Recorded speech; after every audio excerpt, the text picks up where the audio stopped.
அன்பான நல்ல பிதாவேசுவே பரிசுத்த ஆவியானவரே, இந்த ஓய்வு நாளுமா பரிசுத்த நாளுமா சனிக்கிழமை நன்றோடு துதிக்கிறோம், சோத்திருக்கிறோம். ஆண்டவரே, இந்த நாள் ஆண்டவரே, இந்த ஓய்வு நாள் மனுஷருக்காண்டு உண்டாக்கப்பட்ட நாளும் ஒரு மனமகிழ்ச்சி நாளாக இருக்கிறபடியால் சோத்திருக்கிறோம். ஆண்டவரே, இந்த நாளை நீர் ஆசீர்வதித்திருக்கிறீர், இந்த நாளை நீர் பரிசுத்தப்படுத்தியிருக்கிறீர். இந்த நாள் உமக்கும் எங்களுக்கும் ஒரு அடையாளமுள்ள நாளாக, ஒரு உடன்படிக்கை நாளாக கர்த்தாவே எங்களுக்கு எடுத்துக்காட்டிருக்கிற சோத்திருக்கிறோம். இந்த நாளிலும் கூட கர்த்தாவே, தொழுது கொள்ளக்கூடிய என் ஜனங்களை, ஜெபிக்கக்கூடிய என் ஜனங்களை நான் ஆசீர்வதிப்பேன் என்றிருக்கிறேன். நமக்கு சோத்திருக்கிறோம். ஆண்டவரே, உம்முடைய ஆலயத்தில் இந்த தினத்தில் நாங்கள் செய்யக்கூடிய ஜெபத்தை உம்முடைய செவிகள் கேட்டதுக்காண்டு சோத்திரம், உம்முடைய கண்கள் காண்கிறதுக்காண்டு கூட சோத்திரம், உம்முடைய இருதயம் எங்களோடு கூட இருக்கிறதுக்காண்டு கூட நாங்கள் சோத்திருக்கிறோம். ஆண்டவரே கர்த்தாவே, தொடர்ந்து இந்த நிகழ்ச்சிக்காக ஜெபிக்க ஒரு வாய்ப்பை தந்தக்காண்டி சோத்திரம். இந்த நிகழ்ச்சிக்காக வேண்டி விசேஷமாக தானியேல் பாஸ்டரையும் அவரை மனைவி குழந்தைகளும் விசேஷமாக ஆசீர்வதிப்பீராக. அதுபோல் விசேஷமாக ஆண்டவரே, இந்த சென்னை மாகாணத்தில் ஆண்டவரே அடியன் இளைப்பாறும்படியும் புசித்து குடித்து இந்த நிகழ்ச்சிக்கு வேண்டிய சகலவிதமான உதவிகளை செய்ததுக்காண்டியும் அவர் அருள்தாசுக்காண்டியும் அவர் மனைவி பிள்ளைகளுக்காண்டி கூட நாங்கள் ஜெபிக்கிறோம். ஆண்டவரே, எங்களுக்கு கிடைக்கக்கூடாத ஒரு சிலாக்கத்தை இந்த ஒரு வாய்ப்பை நீர் தந்தக்காண்டு சோத்திருக்கிறோம். இந்த அடியன் கொடுக்கக்கூடிய இந்த சாட்சிகளும் செய்திகளும் என்னுடைய பரப்பு வளர்ப்பு ஜீவியம் இதுவரைக்கும் இருக்கிற என்னுடைய ஊழிய கதைகளையும் உம்மிடத்தில் பகிர்ந்து கொள்ள எங்களுக்கு ஒரு வாய்ப்பை தந்தக்கான சோத்திரம். தொடர்ந்து இந்த நிகழ்ச்சியை ஆசீர்வதிப்பீராக. எங்களிடத்தில் குற்றங்கள் குறைவுகள் பிழைகள் இருந்தாலும் தேவரில் மன்னிப்பீராக. மன்னித்து தொடர்ந்து இந்த நிகழ்ச்சியை பார்க்கக்கூடிய ஒவ்வொரு ஜனங்களுடைய இருதயத்தில் ஆண்டவரே பேசி அவருடைய இருதய கண்களை திறந்து கர்த்தாவே நீர் இன்னும் மெய்யான சத்தியத்தை ஆராதிக்கும்படி, மெய்யான தேவனை ஆராதிக்கும்படி நீர் உதவி செய்த இருக்கிறோம். ஆசீர்வாதம் கிருபைக்குள் காத்துக்கொள்ளும். இயேசு கிறிஸ்து நாமத்தில் கேட்கிறோம் பிதாவே, ஆமென். கர்த்தர் ஸ்தோத்திரம். அடியன் கூட இந்த ஒரு சாட்சியை கொடுத்துருக்காண்டி இந்த நிகழ்ச்சியில் பங்கு கிடைத்தக்காண்டி கூட நான் சோத்திருக்கிறேன். என்னுடைய பெயர் விஸ்வாசம் சுப்பராஜுங்கிறது என்னுடைய பெயர். எங்கள் அப்பா பேர் தாசன், எங்கள் அம்மா பேர் சின்னியம்மாள். இப்படியாக நாங்கள் பிறந்தது. எனக்கு மூத்தது எங்கள் அக்கா காளியம்மாள், இரண்டாவதாக நான், மூன்றாவதாக எனக்கு ஒரு சகோதரி பெரிய பாப்பாங்கிற ஒரு பிள்ளை பிறந்தது. அதுக்கு பிற்பாடு சகோதரன் பழனிசாமிங்கிற ஒரு சகோதரனும் பிறந்தான். அதுக்கு பிற்பாடு சின்ன பாப்பாங்கிற சொல்லி ஒரு சகோதரன் கூட பிறந்தார்கள். இப்படியாக 4 பேர் கூட்டத்தில் நான் பிறந்து வளர்ந்து வந்தேன். எங்களுடைய குடும்பம் ஒரு இந்துக்கள் குடும்பமாக இருந்தது. இந்துக்கள் குடும்பமாக இருந்து என்னை அந்த சுப்பிரமணிய கோயிலில் போய் சூலாயத்தை வச்சு மொட்டை போட்டு பரமசிவம் கோயிலுக்கெல்லாம் எங்கள் அப்பா என்னை தோள் மேலே தூக்கிட்டு போவார். அந்த ஒரு அனுபவத்தில் கூட நான் இருந்தேன். அப்படியே ஒரு சமயம் அந்த போடி பரமசிவம் கோயிலில் என்னை சின்ன பிள்ளையில் வேடிக்கை பார்க்க போயிருக்கும்போது என்னை படுக்க வச்சு என் தொடை மேலே ஒரு வாழைக்காயை வச்சு கத்தி வச்சு வெட்டுறதுக்காண்டி என்னை அங்கே படுக்க போட்டாங்க. அப்போ நான் என்னடா இந்த மாதிரி செய்கிறாங்க அப்படின்னு சங்கடப்பட்டேன். அப்போ என் தொடையில் நடுங்கிட்டு இருக்கு, அந்த வாழைக்காயை வச்சு ஒரு கத்தியை வச்சு அவர் அருளோட அப்படி வெட்டுறாங்க. அப்படியாக நான் ஒரு இந்து குடும்பத்தில் பிறந்து வளர்ந்து ரொம்ப கஷ்டப்பட்டவனாக இருந்தேன். ஆனாலும் நானும் பலவிதமான விக்கிர வழிபாடுகளில் இருந்து நான் வளர்ந்தவன். எங்கள் அப்பா அம்மா தான் எனக்கு இந்த இந்து சாமியை பற்றி சொல்லி கொடுத்து என்னை மொட்டை அடித்து எனக்கு சுப்பிரமணிய கோயிலில் போய் சுப்புராஜுங்கிற அந்த பேரும் கூட வச்சு என்னை அந்த ரீதியில் தான் எங்கள் வளர்த்தாங்க. எங்கள் அப்பாவும் பழனி கோயிலுக்கெல்லாம் போய் பலவிதமான விக்கிர வழிபாடுகளில் கூட எங்கள் அப்பாவும் அம்மாவும் அப்படி இருந்தாங்க. எங்கள் அப்பா தாசன் அவர் ஒரு பெரிய ஒரு குடிகாரராக இருந்தார். குடிகாரரும் கூட வேசத்தனத்தில் ஒரு முக்கியமான ஒரு ஆளாக இருந்தார். அந்த ஊரில் பயப்படுவாங்க. எங்கள் அப்பா வந்தாருன்னா, அவர் தண்ணி குடிச்சிட்டு வந்தாருன்னா அந்த வீதியில் வரும்போது இருக்கிற பொம்பளை ஆளுகளாக பயந்து எந்திரிச்சு ஓடுவாங்க. அப்படிப்பட்ட ஒரு மோசமான ஒரு துன்மார்க்கமான ஒரு தகப்பனாக எங்கள் அப்பா இருந்தார். எங்கள் அம்மாவை பார்த்திங்கன்னா அவர் அடித்தான்னா எரும மாடை போட்ட மாதிரி பயங்கரமாக அடிப்பார். எங்கள் அம்மா அப்படியே பேசாமல் இருக்கும், ஒன்றும் பேசுகிறதே இல்லை அப்படின்னு நிற்கும். அப்படி எங்கள் அப்பா பயங்கர ஒரு மூர்க்கமான ஆள். என்னும் கூட கயிறில் கூட கட்டி தூக்கிட்டு ஸ்கூலுக்கு போகலை அப்படின்னு சொல்லி என்னை கூட அப்படி கயிறில் கட்டி கூட தலைகளாக என்னை கட்டி தூக்கினார். அப்போ எங்கள் அம்மா தான் எனக்காக வேண்டி வேண்டுதல் செய்து இருந்தது. ஆனாலும் எங்கள் அப்பா இதெல்லாம் செய்த போதிலும் தன்னுடைய மகனுக்கு படிப்புக்காக வேண்டி என்ன செய்யணுங்கிறது ஒன்றுமே அவர் செய்துக்கல. எங்கள் அம்மா சின்ன அம்மா அவங்க தான் போய் களங்களை அறுக்கவும், கருதை எடுக்கவும், களை எடுக்கவும், பறித்து எடுக்கவும், இப்படி காட்டு வேலைக்கு போய் தான் எங்கள் அம்மா அந்த ராத்திரியில் வந்து அதுக்கு பிற்பாடு கேப்பமாவை திரித்து களி கிண்டி எங்களுக்கு கொடுக்கும். அதை சாப்பிட்டு அதுக்கு பிற்பாடு தான் நாங்கள் 10 மணிக்கு மேலே படுப்போம். எங்கள் அப்பா வந்து எங்களை ஒன்றுமே கண்டுக்கிறாது.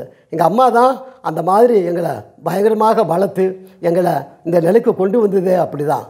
சுருக்கமாக சொல்லப்போனால் எனக்கு ஆகாரம் கூட இருக்காது. எங்கள் அம்மா அந்த பானைப்பத்து சோறை ஜன்னலில் வச்சுட்டு போகும். அதை சாப்பிட்டுட்டு தான் நான் ஸ்கூலுக்கு போவேன். அங்கே போகும்போது கூட வாத்தியார் அடிப்பாங்க. உடனே நான் மயக்கமாக இருக்குது அப்படின்னு சொல்லிவிட்டு என்னடா அப்படின்பாரு.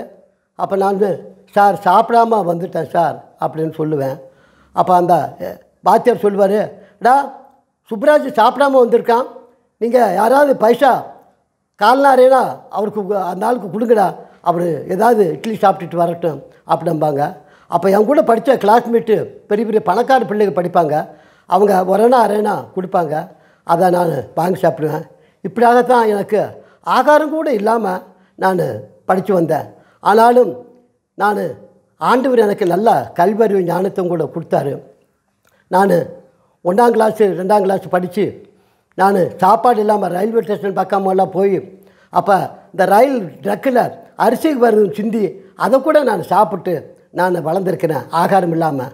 அப்படியாக நான் சின்ன வயதில் நான் ஆகாரம் இல்லாமல் தண்ணி இல்லாமல் ரொம்ப கஷ்டப்பட்டேன். சுருக்கமாக எனக்கு படிக்கிறது கூட புஸ்தகங்கள் இல்லை. அப்போ எங்கள் சித்தப்பா பெரிய பெரிய முதலாளி வீட்டுகளை என்னை கூப்பிட்டு போய் இது எங்கள் அண்ணன் மகன் படிக்கிறதுக்கு நோட்டு புக்கு இல்லைங்க, அதனால் கொஞ்சம் நீங்கள் உதவி செய்யுங்கன்னு சொன்னாங்க. அப்போ அவங்க ஒரு லெட்டர் கொடுத்தாங்க. அந்த லெட்டரை போய் அந்த ஸ்கூலில் கொண்டு போய் கொடுத்தா எனக்கு பாட புஸ்தகங்கள் நோட்டு புஸ்தகங்கள்லாம் எனக்கு இலவசமாக கொடுத்தது. இப்படியாக நான் படித்து 5ஆம் கிளாஸ் எல்லாம் படித்து 6ஆம் கிளாஸுக்கு போனேன். 6ஆம் கிளாஸுக்கு போகும்போது எங்கள் அப்பா என்னைய நீ படிக்க வேண்டாம், என் கூட நீ மலைக்கு வா அப்படின்னு சொல்லி என்னை கூப்பிட்டு போனார். எங்கள் அப்பாவுக்கு கறிக்கடை வேலை, கறி வெட்டுற வேலை, அந்த வேலைக்காக வேண்டி என்னை கணக்கெழுத வைக்க எனக்கு எங்கள் அப்பாவுக்கு படிப்பு இல்லாதனால நீதாண்ட வந்து துரமாக இருக்க ஆஃபீஸர்ஸுக்கு கணக்கெழுதுன்னு சொல்லி என்னை கேரளாவுக்கு கூப்பிட்டு போயிட்டார். கேரளாவுக்கு கூப்பிட்டு போய் அப்போ நான் இந்த கணக்கெல்லாம் எழுதி எங்கள் அப்பாவுக்கு நான் ஒரு துணையாக இருந்தேன். அப்போ அப்பா இந்த தொழில் தான் ஆடு மாடு அறுக்க வேண்டிய தொழிலை தான் எனக்கு படித்து கொடுத்தாரு. அப்போ நான் இந்த வேலையை செஞ்சுக்கிட்டு தான் நான் அடிமையாக இருந்து கஷ்டப்பட்டு இந்த வேலையை நான் செஞ்சுட்டு இருக்கிற காலத்தில் தான் சுருக்கமாக நான் ஒரு முதலாளிக்கு நான் வேலை செய்யும்போது அவர் ஆடு அறுக்கணும்னாரு. அப்போ தான் நான் பைபிளை படித்தேன். அந்த ஆடு மாடு ரத்தத்தை சாப்பிடக்கூடாது, மாம்சத்தினுடைய ரத்தத்தில் இருக்குன்னு நான் பைபிள் படித்தேன்னா இந்த பைபிள் படிக்க காரணம் என்னென்னா எங்கள் சித்தப்பா வேளாங்கண்ணி கோயிலுக்கு போய் அப்போ தான் அவர் மாதாவை கும்பிட்டுருந்தார். அப்போ தான் நான் பைபிளை பற்றி தெரிஞ்சு கிறிஸ்டின் சபையை என்னங்கிறத பற்றி நாங்கள் அந்த மாதாவை நாங்கள் வழங்கிய ஆர்சி சர்ச்சில் நாங்கள் போகவும் வரவுமாக இருந்தேன்.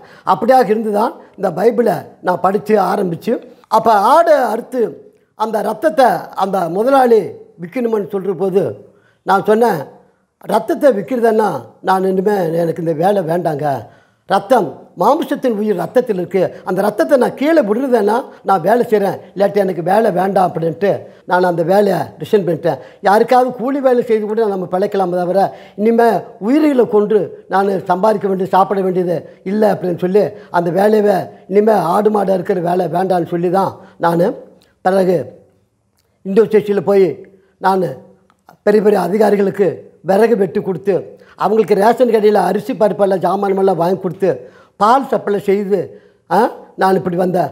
அப்போ 30 நாளுக்கு பால் வாங்கி கொடுத்தா அவங்க 5 ரூபா சம்பளம் தான் கொடுப்பாங்க. அந்த 5 ரூபா சம்பளத்தை வாங்கி தான் நான் ஒவ்வொரு வீட்டுக்கு பால் கொடுத்தா 5 ரூபா கொடுப்பாங்க. அப்போ 10 பேர் வீட்டுக்கு பால் கொடுத்தா 50 ரூபா கிடைக்கும். இப்படி தான் இருந்து அவங்ககிட்ட ரேஷனெல்லாம் வாங்கி கொடுப்பேன். அந்த சார்மாருக்கு எனக்கு சாப்பாடு தண்ணி எல்லாம் கொடுத்து ரொம்ப ஆதரித்தாங்க.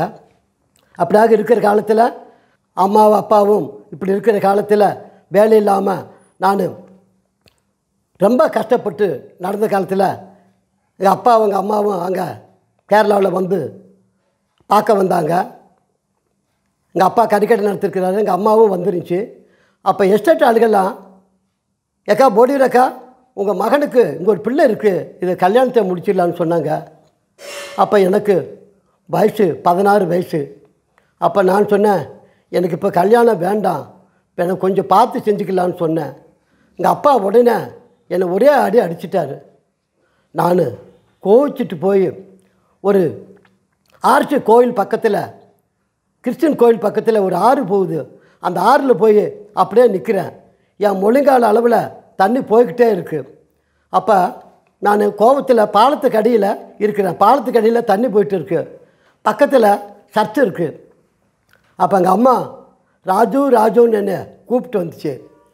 அப்போ எங்கள் அம்மா குரலை கேட்டதுமே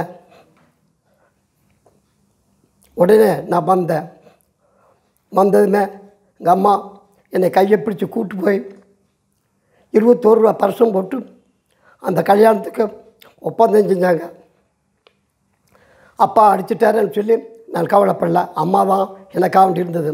அப்போ நானும் எங்கள் அம்மாவும் அப்பாவும் இருக்கும்போது அந்த எஸ்டேட் ஆளுங்க, அக்கா போடிரக்கா, இந்த பெண்ணை உங்கள் மகனுக்கு கல்யாணம் படித்து வைங்க அப்படின்னாங்க. அப்போ அந்த பெண்ணுக்கு வந்து தகப்பன் மிலிட்ரிக்காரரு, அவர் பட்டாளத்துக்கு போயிட்டார்.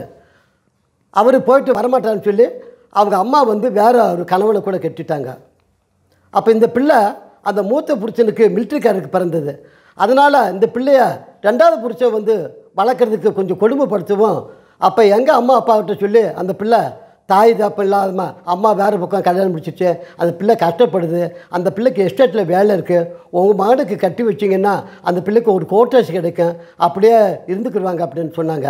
அப்போ அவங்க இப்படியெல்லாம் சொல்லும்போது அவங்க பணம் இல்லை அப்படிங்கும்போது அவங்க தான் சொன்னாங்க, நாங்கள் ஒரு செயினை கொடுக்குறோம், அதை போய் நீ பேங்கில் மூணார் கொச்சின் பேங்கில் போய் வச்சுட்டு வாங்கினாங்க. நான் தான் அந்த செயினை வாங்கிட்டு போய் கொச்சின் பேங்கில் வச்சேன். வெறும் 100 ரூபாய்க்கு தான் வச்சேன். அந்த 100 ரூபாயை வச்சு உடனே எனக்கு கல்யாண காரியங்களுக்கு ஏற்பாடாச்சு. ஆனாலும் துணிமணி ஜவுளி கடையெல்லாம் ஒரு இடத்துல கடனுக்கு கொடுத்தாங்க. மூணார் டவுனில் பலசரக்கு ஜாமானெல்லாம் ஒரு கடையில் அதுவும் கடனுக்கு கொடுத்தாங்க. அப்போல்லாம் கல்யாணம் எப்படின்னா எல்லாம் வந்த பரிசுகளுக்கெல்லாம் சாராயம் தான் குடிக்கணும். அப்போ பெட்டு நேரம் எங்கள் அப்பா சாராயத்தை வாங்கி வச்சுட்டு வர்றவங்களுக்கெல்லாம் ஒவ்வொரு பாட்டில் உடச்சி குடிப்பார். உடச்சி கொடுத்து அன்றைக்குள்ளே எஸ்டேட் நிலவரம் அதுதான் இருக்கும். அதில் சாப்பாடு தண்ணி இல்லை. கல்யாணத்துக்கு வரக்கூடியவங்களுக்கு ஒவ்வொரு பாட்டில் சாராயத்தை தான் வாங்கி கொடுப்பாங்க. அப்படியாக இருக்கும்போது எனக்கு மைக் செட்டெல்லாம் வச்சு கல்யாணத்தை செய்யும்போது எனக்கு ஒரு பெரிய எதிர்ப்பாக இருந்தது. அந்த பிள்ளையோட 2வது தகப்பன் எனக்கு கட்டக்கூடாதுன்னு சொல்லி அந்த கல்யாணம் கட்டுற சமயத்தில் ஒரு பெரிய பாறையை கூட உருட்டி விட்டுட்டான் அந்த கல்யாண பந்தயத்தில். அதெல்லாம் பொருட்படுத்தாமல் பிறகு அங்குள்ள ஆளுகள்லாம் சேர்ந்து தான் எனக்கு இந்த கல்யாணத்தை செய்து வச்சாங்க. இந்த மதத்தில் பிரகாரம் கல்யாணம் நடந்த போதிலும் நான் காலப்போக்கில் நான் ஆண்டவரை அறிஞ்சு பைபிளை படித்து வரும்போது எனக்கு ஆண்டவருக்குள்ள ஒரு சந்தோஷம் வந்தது. இப்படியாக என்னுடைய மனைவி வராமல் நான் கிறிஸ்டினுக்கே வரமாட்டோம்னு சொல்லிட்டு இருந்தாங்க. நான் உடனே நெத்திமேடு டிவிஷனில் போய் சிஸ்டர்கிட்ட சொல்லி ஜெபிச்சு வந்து அவங்க சிஸ்டர் மாதிரியெல்லாம் ட்ரம்மும் தூக்கிட்டு எங்கள் வீட்டுக்கே அங்கேருந்து ஒரு 5 கிலோமீட்டர் தூக்கி ஒரு 4-5 விசுவாசிகள் வந்து ஐயா வீட்டில் ஒரு ஜப கொட்டை வைக்கணும், நீங்கள் கவலைப்படாதீங்க அப்படின்னா எங்கள் மனைவி சம்மதிக்க மாட்டாங்க, ஒரே சண்டை போடுவாங்கன்னு. அது பரவாயில்லையா, நாங்கள் வர்றோம் அப்படின்னு சொன்னாங்க. அவங்க வந்து ஜெபிச்சு பாட்டு படித்து இது செஞ்சாங்க. அதுக்கு பிற்பாடு தான் எங்கள் மனைவி ஒரு மனம் திரும்புறதுக்குள்ளே வந்துச்சு. என்னோடய மனைவி பேர் கருப்பைன்னா என்னன்னா, நான் கருச்சாய் கோவில் முன்னால் நான் பிறந்தேன், அதனால் எனக்கு கற்பமால் அப்படின்னு எனக்கு பேர் வச்சாங்க அப்படின்னாங்க. அதெல்லாம் மாற்றிட்டு மரியாமாலன்னு பேர் வச்சு ஆண்டவருக்குள்ளே நம்ம சேர்த்தோம். இப்படியாக பலவிதமான இதில் மனைவி எதிர்ப்பாக இருந்தாலும் ஆண்டவருக்குள்ளே சேர்த்தது எனக்கு ஒரு பெரிய சந்தோஷமாக இருந்தது. அந்த சிஸ்டர்மார்கள்லாம் ஆண்டவருக்குள்ளே சொல்லி அப்படியாக இருக்கிற காலத்தில் நான் கொஞ்சம் கொஞ்சமாக அந்த இண்டஸ்ட்ரி வேலையை விட்டுட்டேன். அப்போ 2 ரூபா 25 பைசா சம்பளம். இந்த 2 ரூபா 25 பைசா சம்பளத்தை வச்சு நம்ம என்ன செய்ய முடியும்? ஒரு மாதம் வேலை செஞ்சால் 60 ரூபா தான் கிடைக்கும். இதை வச்சு நான் என்ன செய்ய முடியும்? இதை விட வேறு ஏதாவது பிஸ்னஸ்க்கு போகலாம்னு சொல்லி தான் நான் அப்படி கறிக்கடை வேலைகள் மாடு எல்லாம் ஓட்ட போனது. அந்த வேலையும் பத்தாதுன்னு அதையும் நான் விட்டுட்டு மீண்டுமாக எப்படியாவது கூலி வேலை செய்து போகலாம்ட்டு இருந்தேன். ஆனால் நான் ஆண்டவரை தெரிஞ்சு வந்த பிற்பாடு ஜெபிச்ச பிற்பாடு மீண்டுமாக 19 வருஷமாக உலக பிரமாணமாக பீடி சிகரெட்டு குடித்து கஞ்சாவை குடித்து தண்ணியை குடித்து நான் ரொம்ப கஷ்டப்பட்டேன். கஷ்டப்பட்டு இருக்கிற காலத்தில் எதிர்பார்க்காம ஒரு பிராந்தியை நான் தண்ணி இல்லாமல் நான் குடிச்சிட்டு என்னுடைய லிவரை வெந்து போச்சு. லிவரே வெந்து போய் எனக்கு படுக்க முடியாது. அப்படியே அந்த கல்லீரல் பக்கத்தில் சலங்கட்டி போய் ரொம்ப இதாக இருந்தேன். படுக்க முடியாது. இப்படி தலை குத்தி தான் படுக்க முடியும், இப்படி கமுந்து தான் படுக்க முடியும். இப்படி படுத்தாச்சுன்னா ஃபுட்பால் மேலே அது பந்து மாதிரி வந்துட்டு எனக்கு மூச்சு போகாது. அப்படியாக இருந்தது.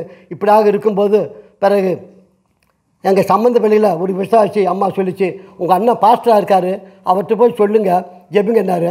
அப்படி தான் எங்கள் அண்ணன் பெரியகுளம் வடகரையில் பால்ராஜ் பாஸ்டர் இருந்தார். அவர்கிட்ட போய் பேசி அவர் ஜெபிச்சு எண்ணெயை போட்டார்.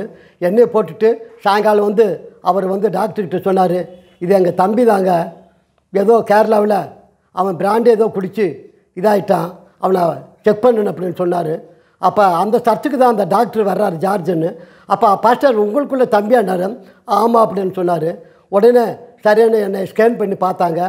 ஸ்கேன் பண்ணவும் கல்லீரலில் ஒரு பெரிய கட்டி இருக்கிறதுக்காக சொன்னார். அப்போ அது ஒரு ஆப்ரேஷன் செய்ய வேண்டியது இருக்குது அப்படின்னாரு. அப்படியாக ஒரு 8 நாளாக அங்கே இருந்தேன். அங்கே இருக்கும்போது அந்த டாக்டர் ஜார்ஜ் நல்ல ஒரு கிறிஸ்டின் டாக்டர். அவர் காலையில் வருவார். காலையில் வந்து அப்போ நான் அங்கே நிற்பேன். ஐயா எல்லாம் வார்டுள்ள ஆளெல்லாம் கூப்பிட்டு வாங்க அப்படிம்பார். கூப்பிட்டு வருவேன். கூப்பிட்டு வந்துமே முதலிடமாக அவர் ஜெபம் செய்வாங்க. அந்த டாக்டர் அப்படியே நின்றுட்டுருப்பார். அப்போ அங்கே ஆஸ்பத்திரியில் வேலை செய்கிற நேர்ஸுமாரும் கூலி வேலைக்காரங்க கூட்டுறவங்க செய்கிறவங்க நோயாளிகளை எல்லாத்தையும் கூப்பிட்டு வர சொல்லுவார். என்ன தான் நான் போய் எல்லாத்தையும் கூப்பிடுவேன். எல்லாம் வந்து நிற்பாங்க, நானும் நிற்பேன். அப்போ டாக்டர் சொல்லுவார், ஏம்மா நான் டாக்டரு, உங்களுடைய வியாதிகளை நான் சுகமாக்க முடியாது, ஆண்டவர் தான் உங்களுடைய வியாதிகளை தீர்ப்பார். அதனால் ஆண்டவர் மேலே விசுவாசமாக இருந்து உங்களுடைய பாவங்களை அறிக்கை செய்து விட்டால் தான் உங்கள் நோயும் வியாதிகளும் குணமாகும் அப்படின்னு சொல்லுவார். சொல்லிவிட்டு வேத வசனத்தை படிப்பாங்க. வேத வசனத்தை படித்து பாட்டும் படிப்பாங்க. பாட்டும் படித்து இதெல்லாம் செய்து முடிச்சுட்டு தான் அவர் போய் அவர் சேரில் உட்காருவார். அது வரைக்கும் ஆண்டவருக்கு தான் முதலிடம் கொடுப்பார். நானும் எத்தனோ டாக்டர்மாரை பார்த்துருக்கேன். இந்த ஜார்ஜ் டாக்டர் மாதிரி முதலாவது கடவுளுக்கு அந்த இடத்த கொடுத்துட்டு ஜெபிச்சுட்டு தான் போவார். அதனால் எனக்கு அந்த ஆஸ்பத்திரியில் இருக்கும்போது எனக்கு பெரிய ஒரு சந்தோஷமாக இருந்தது. அப்போ டெய்லர் டாக்டர் வருவார், என்னை பார்ப்பார். ஐயா உங்களுக்கு ஒரு சின்ன ஆப்ரேஷன் இருக்கேன் பாரு. அப்படி 8 நாளாக அவர் வந்து காலையில் வந்து விசிட்டிங் பண்ணும்போது எல்லாம் நோயாளி பத்திரிக்கை என்கிட்ட வரும்போது, ஐயா உங்களுக்கு ஒரு ஆப்ரேஷன் இருக்கேன் பாரு. அப்போ நான் பயந்தேன். ஆப்ரேஷன்னா நம்மளே ஆடு மாடு அறுக்கிறோமே, லிவர் எங்கே இருக்குது, கிட்னி எங்கே இருக்குது, கொலைக்காய் எங்கே இருக்குது, துறப்பு எங்கே இருக்குன்னு நமக்கு தெரியுமே. அப்போ ஈரலை அறுத்தா நான் எப்படி படைக்க முடியும் ஆண்டவரே அப்படின்ட்டு எனக்கு திங்கக்கிழமை ஆப்ரேஷன். அப்போ ஞாயிற்றுக்கிழமை அந்த ஆஸ்பத்திரியில் ஒரு முள் வேலி கட்டியிருக்காங்க. அங்கே மாரநாதா சபை பக்கத்தில் நடக்குது. அந்த வேலையை தாண்டி போய் அந்த சபையில் உட்காந்தேன். அப்போ அங்குள்ள ஆளுகள்லாம் என்ன இந்த ஐயா வந்து ஒரே அழுக்கிறாருன்னு. அப்போ நான், ஆண்டவரே நாளைக்கு எனக்கு லிவர் ஆப்ரேஷன், ஆண்டவரே எப்படியாவது என்னுடைய பாவங்களை குற்றங்களை மன்னிக்கணும், நாளை நடக்கக்கூடிய இந்த ஆப்ரேஷனில் ஆண்டவர் எனக்கு சுகத்தை கொடுத்தா இந்த ஊழியத்தை செய்கிற நீதாயா எனக்கு உதவி செய்யணும்னு சொல்லி அழுது கண்ணீர் விட்டு ஜெபித்தேன். ஜெபிக்கும்போது அங்குள்ள ஆளுகள்லாம் விசுவாசிக்க, என்ன அந்த ஐயா வந்து ஒரே அழுகிறாரு அப்படின்னாங்க. அப்படியே அழுது ஜெபிச்சுட்டு வந்தேன். திங்கக்கிழமை காலையில் ஆப்ரேஷன். என்னைய ஆப்ரேஷன் தேட்டருக்குள்ளே வேஷ்டை மட்டும் கட்டி என்னைய உள்ளே கூப்பிட்டுட்டு போனாங்க. உள்ளே கூப்பிட்டுட்டு போகும்போது ஒரு சிஸ்டர் இருந்தாங்க. ஐயா படுங்க அப்படின்னாங்க. நான் அந்த ஆப்ரேஷன் தியேட்டராக அப்படியே படுத்து இப்படியே பார்க்கும்போது அந்த கத்தியும் கோடாலிகள்லாம் பார்க்கும்போது எனக்கு ஒரே பயமாக போச்சு. எனக்கு ஆப்ரேஷன் வேண்டாம், பிறகு நான் பார்த்துக்கிறேன் அப்படின்னு எந்திரிச்சேன். அப்போ அந்த சிஸ்டரை அப்படியே என்னை தள்ளி, ஐயா இப்போ வந்துடுவார், டாக்டர் வந்துடுவார், அப்படியே படுங்க இப்போ வந்துடுவார் என்னங்க. நான் 2-3 தடவை எந்திரிச்சு போயிடலான்னு பார்த்தேன். அந்த சிஸ்டர் என்னை விட மாட்டேன்ட்டாங்க. அப்படியே என்னை தள்ளி அப்படியே படுக்க போட்டாங்க. ஒரு 15 மினிட்டு கழிஞ்சு அந்த டாக்டர் வந்தார். அவர் வந்து, ஐயா நான் குடும்ப கட்டுப்பாடு ஆப்ரேஷன் செய்கிறதுனால கொஞ்சம் லேட்டாக போச்சுயா, பரவாயில்ல அப்படின்ட்டு வந்தார். நான் அப்படியே பார்த்து இருந்தேன். நான் என்ன நினச்சிட்ருக்கேன்னா, கையை நீட்டுவோம், ஊசி போடுவார், வயிறை கிழித்து ஆப்ரேஷன் செஞ்சு இந்த கல்லீரலில் இருக்கிற கட்டையை எடுப்பார் அப்படின்ட்டு நான் அப்படியே இன்றைக்கி இப்படி படுத்திருக்கேன். அப்போ அவர் இப்படி கொஞ்சம் சரிஞ்சு படுங்க அப்படின்னாரு. இப்படி சரிஞ்சு படுத்தேன். டாக்டர் என் முன்னால் நிற்கிறாரு. அப்படியே அவர் என்ன செஞ்சார், ஒரு ஊசி எடுத்து டப்புன்னு குத்துனார். குத்துட்டு சிரிஞ்சியை போட்டு டைட்டாக்கினார். டைட்டாக்கிட்டு நான் தெரியாமல் கையை நீட்டுக்கிட்டு மயக்க ஊசி போடுவாங்க, சோத்திரம் சோத்திரம் சோத்திரம் சோத்திரம்ன்ட்டு இருக்கேன். இவர் ஊசி போட்டு அப்போ சிஸ்டர் அந்த பேஷனை பிடிங்கன்னாங்க. அப்போ எடுத்து அந்த சலத்தெல்லாம் அந்த பேஷனில் போட்டவும் பழுப்பும் ரத்தமாக இருந்தது. பழையபடி அந்த சிரிஞ்சை மாட்டிட்டு பழையபடி இழுத்தார். பழையபடி ரத்தமும் சலமுமாக இருந்தது. அதை பழையபடி அந்த பேஷனில் ஊற்றுறாரு. இதெல்லாம் நான் கண்ணால் பார்த்துக்கிட்டே இருக்கிறேன். என்னடா ஆப்ரேஷன் செய்யாமல் இது இப்படியே நான் செஞ்சுக்கிட்டு இருக்கிறாங்களே, அப்படியே நான் இதை முடித்து பார்த்துக்கிட்டே இருக்கேன், செஞ்சுருக்கேன். 3ஆவது ட்ரிப் அந்த டாக்டரு பிடிச்சி இழுக்கிறபோது கிஸ்ஸனு சவுண்டு வந்துச்சு. அப்போ பைப்பில் ஏர் சத்தம் தண்ணி நின்று போச்சுன்னு ஏர் வருமே, அந்த மாதிரி வரவும் முடிஞ்சு அப்படின்ட்டு அதோட ஒரு பஞ்சை வச்சுட்டு, ஐயா உங்களுக்கு முடிஞ்சுன்னாங்க. கர்த்தருக்கு ஸ்தோத்திரம். ஆண்டவரே, என்னை வயிறு கிழிக்காமல் சிரிஞ்சு வச்சு என்னுடைய ஈரல் எங்கே இருக்குது, அங்கே இருக்கிற அந்த சலத்து ரத்தத்தையும் எது ஆண்டவர் அதிசயமாக இந்த ஆப்ரேஷனை செய்து இந்த ஊசி மூலியமாக அந்த இருக்கக்கூடிய சலத்தெல்லாம் எடுத்துட்டிங்களே, எவ்வளோ ஆண்டவர் அற்புதமாக செஞ்சீர். நான் கூட பயந்தேன், நம்ம லிவர் எங்கே கிடக்கு, அங்கே இருக்கக்கூடிய சலத்தை எப்படி வயிறு கிழிக்காமல் எப்படி எடுத்தாங்கன்னு நினச்சேன். ஆனாலும் ஆண்டவர் எனக்கு ஒரு அற்புதமாக செஞ்சார். செஞ்சுட்டு நான் உடனே வந்துட்டேன். மறுநாள் டாக்டர்கிட்ட உட்காந்து பேசினேன். அவர் பேசினார், ஐயா எனக்கு எதுக்கு நீங்கள் மயக்க மருந்து கொடுக்காம இது செஞ்சுங்கன்னு. மயக்க மருந்து கொடுத்து நீங்கள் எப்படியாவது உறங்குவீங்க, நம்ம செய்ய தெரியாது, அதனால் உங்களுக்கு மயக்க மருந்து கொடுக்காம நான் சிரிஞ்சு வச்சு எடுத்துட்டேன் அப்படின்னாரு. சோத்திரம். அவர் சொன்னது, ஐயா நாய் கக்கினதை வாந்தி பண்ணதை மீண்டும் சாப்பிடும், அதனால் நீங்கள் விசுவாசிகளாக ஊழியக்காரர் நீங்கள் ஒரு விட்ட காரியத்தை விட்டுணும் இல்லாமல் அது மீண்டும் மீண்டும் நீங்கள் எடுக்கக்கூடாது. இனிமேல் நீங்கள் மது அந்த சாப்பிடக்கூடாது. அந்த மதுவை நீங்கள் தண்ணி இல்லாமல் சாப்பிட்டனால தான் உங்கள் லிவர் பாதிப்படைந்தது. இனிமேல் நீங்கள் அதை சாப்பிடக்கூடாதுன்னாரு. சரிங்க டாக்டர் அப்படின்னு சொன்னேன். ரொம்ப சந்தோஷப்பட்டேன். நான் எதுவுமே ஒரு தேயிலை கூட கொண்டு வந்து கொடுத்துக்க அதுக்கு காசு கொடுத்துட்டாரு. 10 பைசா லஞ்சம் வாங்காத ஒரு டாக்டரு. ஆனால் அவர் பேரை கிறிஸ்துவ ஆஸ்பத்திரின்னு அதுக்கு பேர். அங்கே வந்து குடும்ப கட்டுப்பாடு இந்த மாதிரி ஆப்ரேஷன் கேஸ் இருக்குது. அந்த ஆஸ்பத்திரியில் அவர் ஒரு சர்ச்சையும் கட்டி வச்சுட்டார். அங்கே வாரம் ஜபமும் வெள்ளிக்கிழமை சனிக்கிழமை ஜபமும் நடக்கும். அப்பருடைய ஆலயம் அந்த இதில் போய் நானும் உட்காந்து ஜெபிச்சிருக்கிறேன். அந்த டாக்டர் ஜார்ஜ் அப்படி ஒரு நல்ல மனுஷன். அவருக்கு 2 பிள்ளைங்க இருந்துச்சு. அவர் கேரளாக்காரர். அவர் எங்கள் அண்ணன் சர்ச்சுக்கு போனதுனால அந்த ஆப்ரேஷனை செஞ்சார். நான் கடைசியில் வரும்போது வெறும் 350 ரூபா தான் கட்ட வேண்டியது இருந்துச்சு. நான் படுத்திருந்த பெட்டுக்கு தான் கட்டினேன். ஆண்டவரே, வெறும் 350 ரூபாயில் என்னோடய ஆப்ரேஷனே செஞ்சு முடிச்சிட்டிங்களா ஆண்டவரே, எவ்வளோ அற்புதமாக இருக்குது அப்படின்னு சொல்லி நான் வந்தேன். ஆண்டவர் அப்படியாக அந்த ஒரு காரியத்தை ஆண்டவர் என்னை காப்பாற்றி விட்டுட்டார். அதோடு நான் வேலைகளை செஞ்சு வரும்போது எனக்கு வேலை இல்லாமல் நான் விறகு வெட்டு கூலி வேலை செஞ்சுட்டு இருக்கும்போது அப்போ 3 நபர்கள் என் மேலே பொறாமையா, உன்னை இந்த ஃபார்மில் மிதிக்க விடாமல் நான் உன்னை செய்கிறேன் பார் அப்படின்னு ஒருத்தன் சொன்னான். அப்படியா அப்படின்னு. பிறகு ஒருத்தன் சொன்னான், நீ அங்குள்ள பாலை வாங்கிட்டு வந்து இங்கே ஆளுகளுக்கு நீ சப்ளை செய்கிற, உன்னை நான் அங்கே பிடிச்சி கொடுத்து இந்த பால் சப்ளை செய்ய விடாமல் செய்வேன் அப்படின்னாரு. அதையும் நான் பொறுத்துக்கிட்டேன். பிறகு ஒருத்தன், நீ தகாத முறையில் இந்த மாதிரி செய்கிற அப்படின்னு சொன்னான். அதையும் நான் இது செஞ்சுட்டேன். தகாத மாதிரின்னா நான் பல விதமான வேஷத்தன்மை விபச்சாரத்தை செய்கிறேன், என்னை கட்டு பழக்கங்களுக்கு செய்கிறேன், நீ இந்த பாம்பில் வரக்கூடாது அப்படின்னு என்னுடைய சொந்த ஜனங்கள் தானே எனக்கு எதிர்ப்பாக இருந்து பல விதமான இதுகளை செஞ்சாங்க. நான் சரியான பரவாயில்லன்ட்டு விட்டேன். ஆனால் என் ஆண்டவர் எனக்கு எதிரியாக இருந்த அந்த 3 பேர் ஒருத்தன் குத்துப்பட்டு செத்து போயிட்டான் அதே ஃபார்முக்குள்ளே. ஒருவன் உடம்புலப்பட்டுக்கு போயிட்டு வரும்போது அவன் வேறொருத்தனுடைய மனைவி மேலே குடிச்சு போட்டு காலை மிதிச்சிட்டு வந்திருக்கான். அவன் வந்து வாகுவாரி எஸ்டேட்டில் 3ஆர் பக்கத்தில் வந்து இறங்கி பைக்கை வீட்டிலேருந்து எடுத்துகிட்டு வந்து அப்போ அவன் மனைவி சொல்லுது, பின்னால் உட்காந்துவன் காலை மிதிச்சிட்டே வந்தான்னு. அந்த அவனோட புருஷன் வந்து அப்படியே வாகுவாரி எஸ்டேட் வரைக்கும் அந்த வண்டியில் வந்து இறங்கி வீட்டில் போய் மனைவி விட்டுட்டு பைக் எடுத்துகிட்டு வெட்டுக்கத்தை எடுத்துகிட்டு வந்தான். ஒரு 2 கிலோமீட்டர் இந்த பஸ்ஸு போயிடுச்சு. பழையபடி அவன் வேகமாக வந்து அந்த வண்டிக்கு முன்னால் நிப்பாட்டிட்டு அவர் என்னமோ ஜாமானத்தை வச்சுட்டு தான் வந்துட்டாருன்னு வண்டிக்காரன் டிரைவர் நிப்பாட்டிட்டான். உடனே இந்த ஆள் உள்ளுக்கு வண்டிக்குள்ளே ஏறி அவனை கையை பிடிச்சி இழுத்துட்டு வந்து கையை வெட்டு அவனும் செத்து போயிட்டான். ஒரு ஆள் கண்டமான பிராண்டு குடித்து ஓவர் ஃபுல்லாகி அவனும் செத்து போட்டான். பிற ஒரு ஆள் ஒன்று என் கையில் கிடச்சிச்சேன்னா நான் இல்லாமல் செஞ்சிடுவேன் அப்படின்னு ஒரு ஆஃபீஸர் சொன்னான். அப்படி பேசிக்கிட்டு இருக்கிற போது 12 மணிக்குள்ளே சகரன் ஓன்னு அடிச்சிச்சு.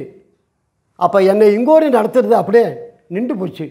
நான் அந்த ஆள் பேச முடியாத அளவுக்கு ஆகிப்போச்சு. என்னை பேசுகிறாரு. அந்த 12 மணி சகரன் அடிக்கும்போது அப்படியே நான் ரொம்ப சந்தோஷப்பட்டேன். என்னை பேசிக்கிட்டே இருக்கிறாரு. இந்த சகரன் பேசுகிறதால என்னை பேச முடியாமல் ஆக்கிட்டாரு அப்படின்னு. அவனுக்கும் புத்து சுகம் இல்லாமல் இப்படியே வண்டி ஓட்டுற மாதிரி இப்படியே ஓட்டிகிட்டு இருந்து இப்போ நேற்று தான் நான் திருவனந்தபுரத்துக்கு போகும்போது போன மாதம் அந்த ஆள் இறந்து போயிட்டானாங்க. ஆண்டவர் என்னை யார் யார் பேசினாங்களோ அவங்களுக்கெல்லாம் நான் மன்னித்தேன்.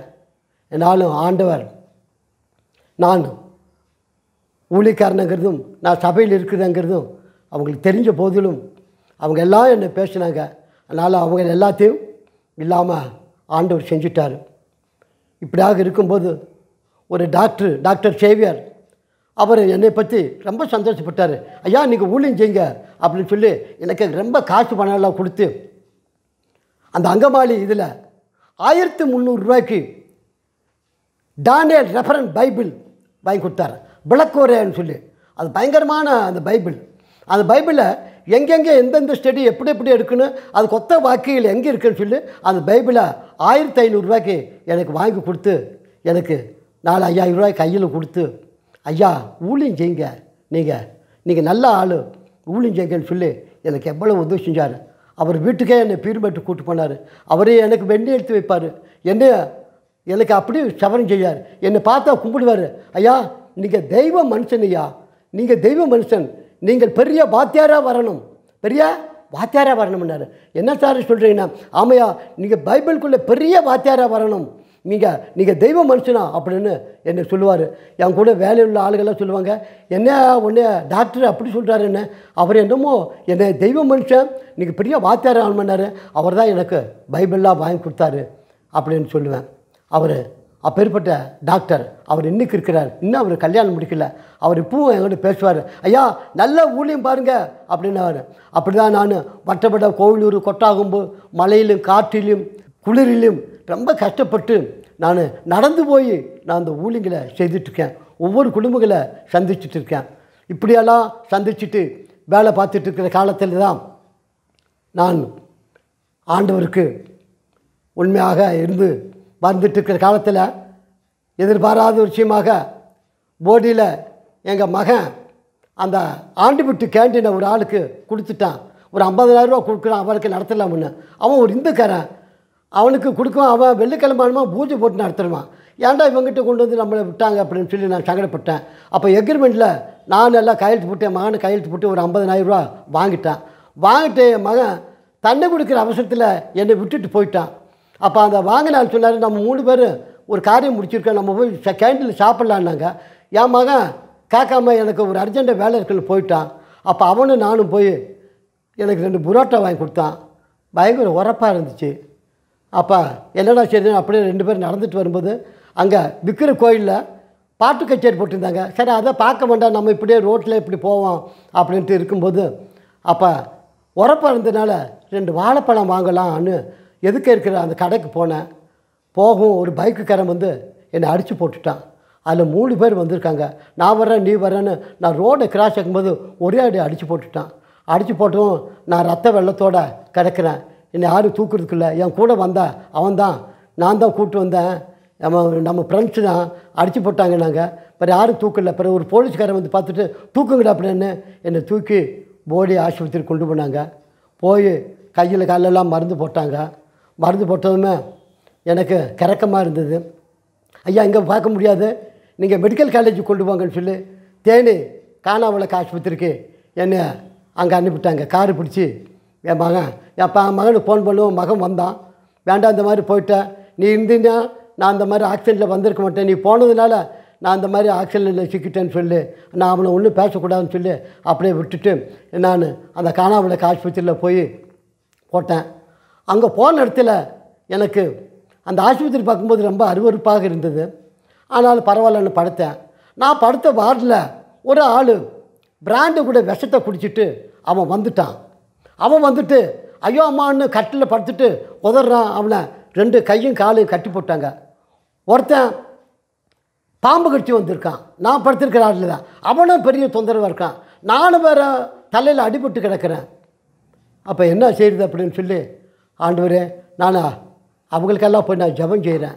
அப்போ எங்கள் தங்கச்சி மாமன் சொல்லுவான், என்ன மாமா நீங்களாம் அடிபட்டு கிடக்கிறீங்க, நீங்கள் அவங்களுக்கு போய் ஜெபம் செய்கிறீங்கன்னு.